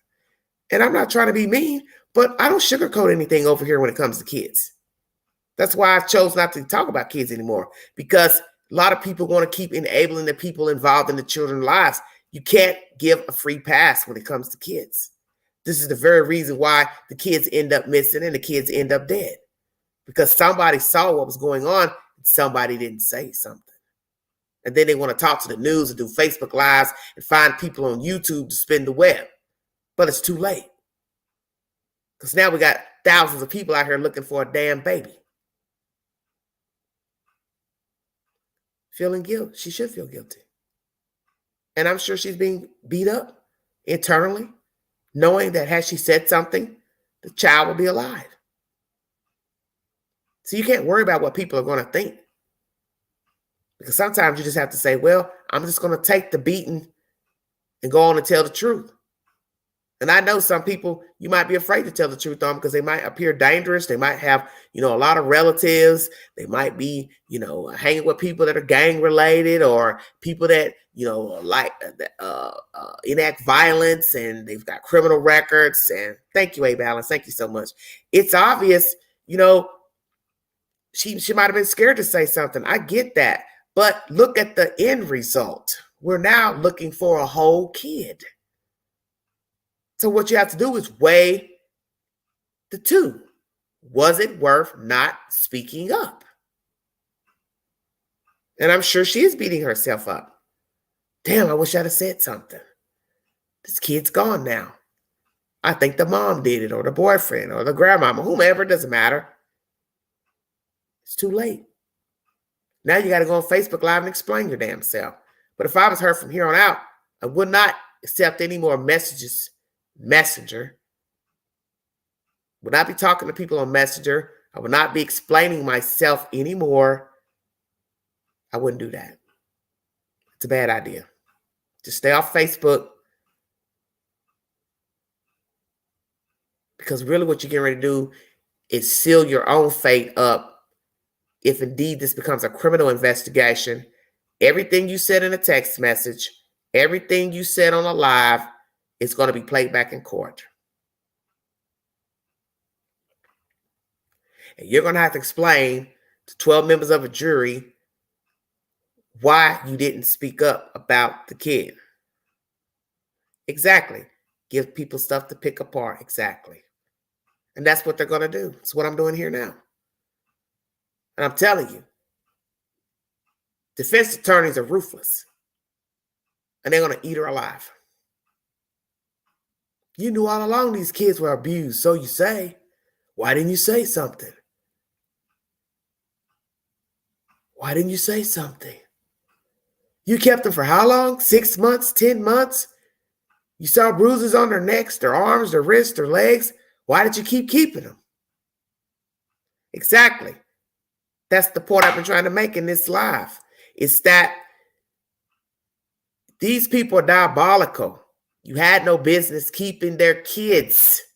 When you first saw the signs that they were neglecting them, abusing them, you should have not taken the kids back into your house. And you should have told them why. I can't do this. You don't bring Pampers. You don't bring formula. You're begging for the money back. I didn't sign up for this, and I don't want no parts of this. And then you pray about it. And the gist of the story is you still could be judged if you turned and said, well, I don't want the kids coming back, and still didn't call DHS or the police. Because somebody's going to say, oh, that lady over there, she used to keep them. Then here comes the FBI now want to talk to you. Hey, man, when was the last time you kept these kids? Oh, you didn't notice any signs of the children were abused, beat up, battered? What are you going to say? You going to lie? This is a bad situation to be in. I'm just going to keep it real. This is a very bad, horrific situation to be in. Because really, you're damned if you do, you're damned if you don't. But I'd rather have saved myself early on and bowed out. Once I started hearing stories about the mother, the grandmother, you bringing the children over half-baked, not clean, this and that. The one comment about the grandmother sending money for you to buy clothes for the kids. Are you all hearing this? Why would I be buying clothes for your kid and I'm keeping your kid? That lets me know right there the grandmother was never around. Think about it. The children live in the house with you, but yet you're going to send the babysitter money to buy clothes for the kids. Just think about that for a second. This is crazy. And that lady played a role, and she played a role all the way up to the morning the kid got gone. And it ain't no telling what they did to that kid, but they're all complicit. That's why they're lashing out and throwing daggers at this babysitter. They know exactly what happened to that kid. And in the end, they're all going to go damn down. And yes, I've said it at the beginning of this live. They could have easily pinned abuse on the babysitter. Because all it took is for somebody else to see something, call DHS, and then the first thing they would have said is, oh, the baby's at that Diana's house all day. I don't know what happened. I got the baby like this. I got the kids like this. They would throw that lady under the fucking bus. And I know they would do it because they're doing it now. By Billy Joe running up in her damn house thinking she sold the kid. She know damn well that lady ain't stole no fucking kid. That's what leads me to believe Billy Joe knows what's going on. This is bad.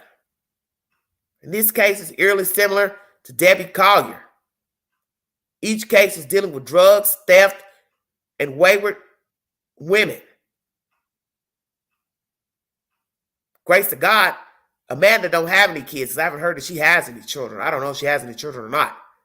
But don't you find it strange? Both in the state of Georgia, both are about drugs, both are about theft, both are about putting people out of apartments and homes, and then a missing person. Do the math. How ironic. One's about a toddler, and one was about a 59-year-old woman who was later found, thrown out like trash and burned up.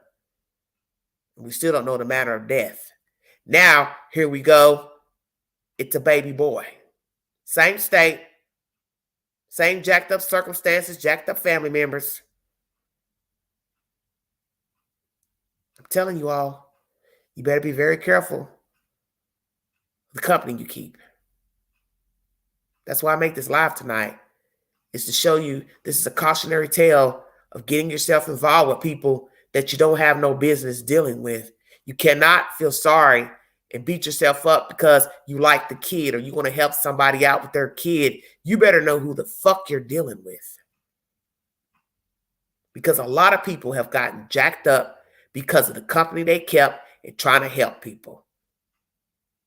And I think it's obvious what helping can get you. Debbie Collier is also a cautionary tale of not knowing when to fold. She's now dead. And most of us believe her daughter and boyfriend are behind the death of her. Now you got a 3-year-old with jacked up mama, daddy, grandparents, who all are probably involved. And he's possibly dead. This is what I'm saying to you. You see the signs that something ain't right, keeping somebody's kid, or you're around some kids and they don't look right, man, drop a dime and keep it moving. You don't ever have to tell anybody that you said anything. Stay anonymous and bow out. Because 1, you don't want to be a Debbie Collier. 2, you don't want to be a Quinton Simon. And 3, you don't want to end up a Diana McCarter. Thank you for joining me. If you'd like to donate to this great network, $ Big Angie, 129 Cash App. Thank you for the super stickers, everybody. Thank you, AB, for joining me. Brittany, God bless all of you. I don't know if I'll be back on to talk about the subject matter, but I wanted to put this message out here because I do believe some people need to hear this. Those of you who are enablers, those of you who love helping people, you might want to rethink lending a helping hand. Sometimes you got to know when to just line the cup and pray for people. Just say, you know what? I'll pass. No, thank you. Because this is a bad, bad story. And I've said this the other day. It's amazing how all it takes is one person to bring down a house of cards. And Debbie Collier's case is evident of this. This baby Quinton is evident. All it takes is one person fuck up the show. And everybody's livelihood is affected from one person's bad decision. Be careful of the people you're around, I'm telling you. You don't want to end up like any of these people. Because these are actual people who are now deceased and one's missing. And a babysitter looped into some drama pertaining to a missing baby. Thank you for joining me this Everyday Shenanigans. Thank you, Nubian.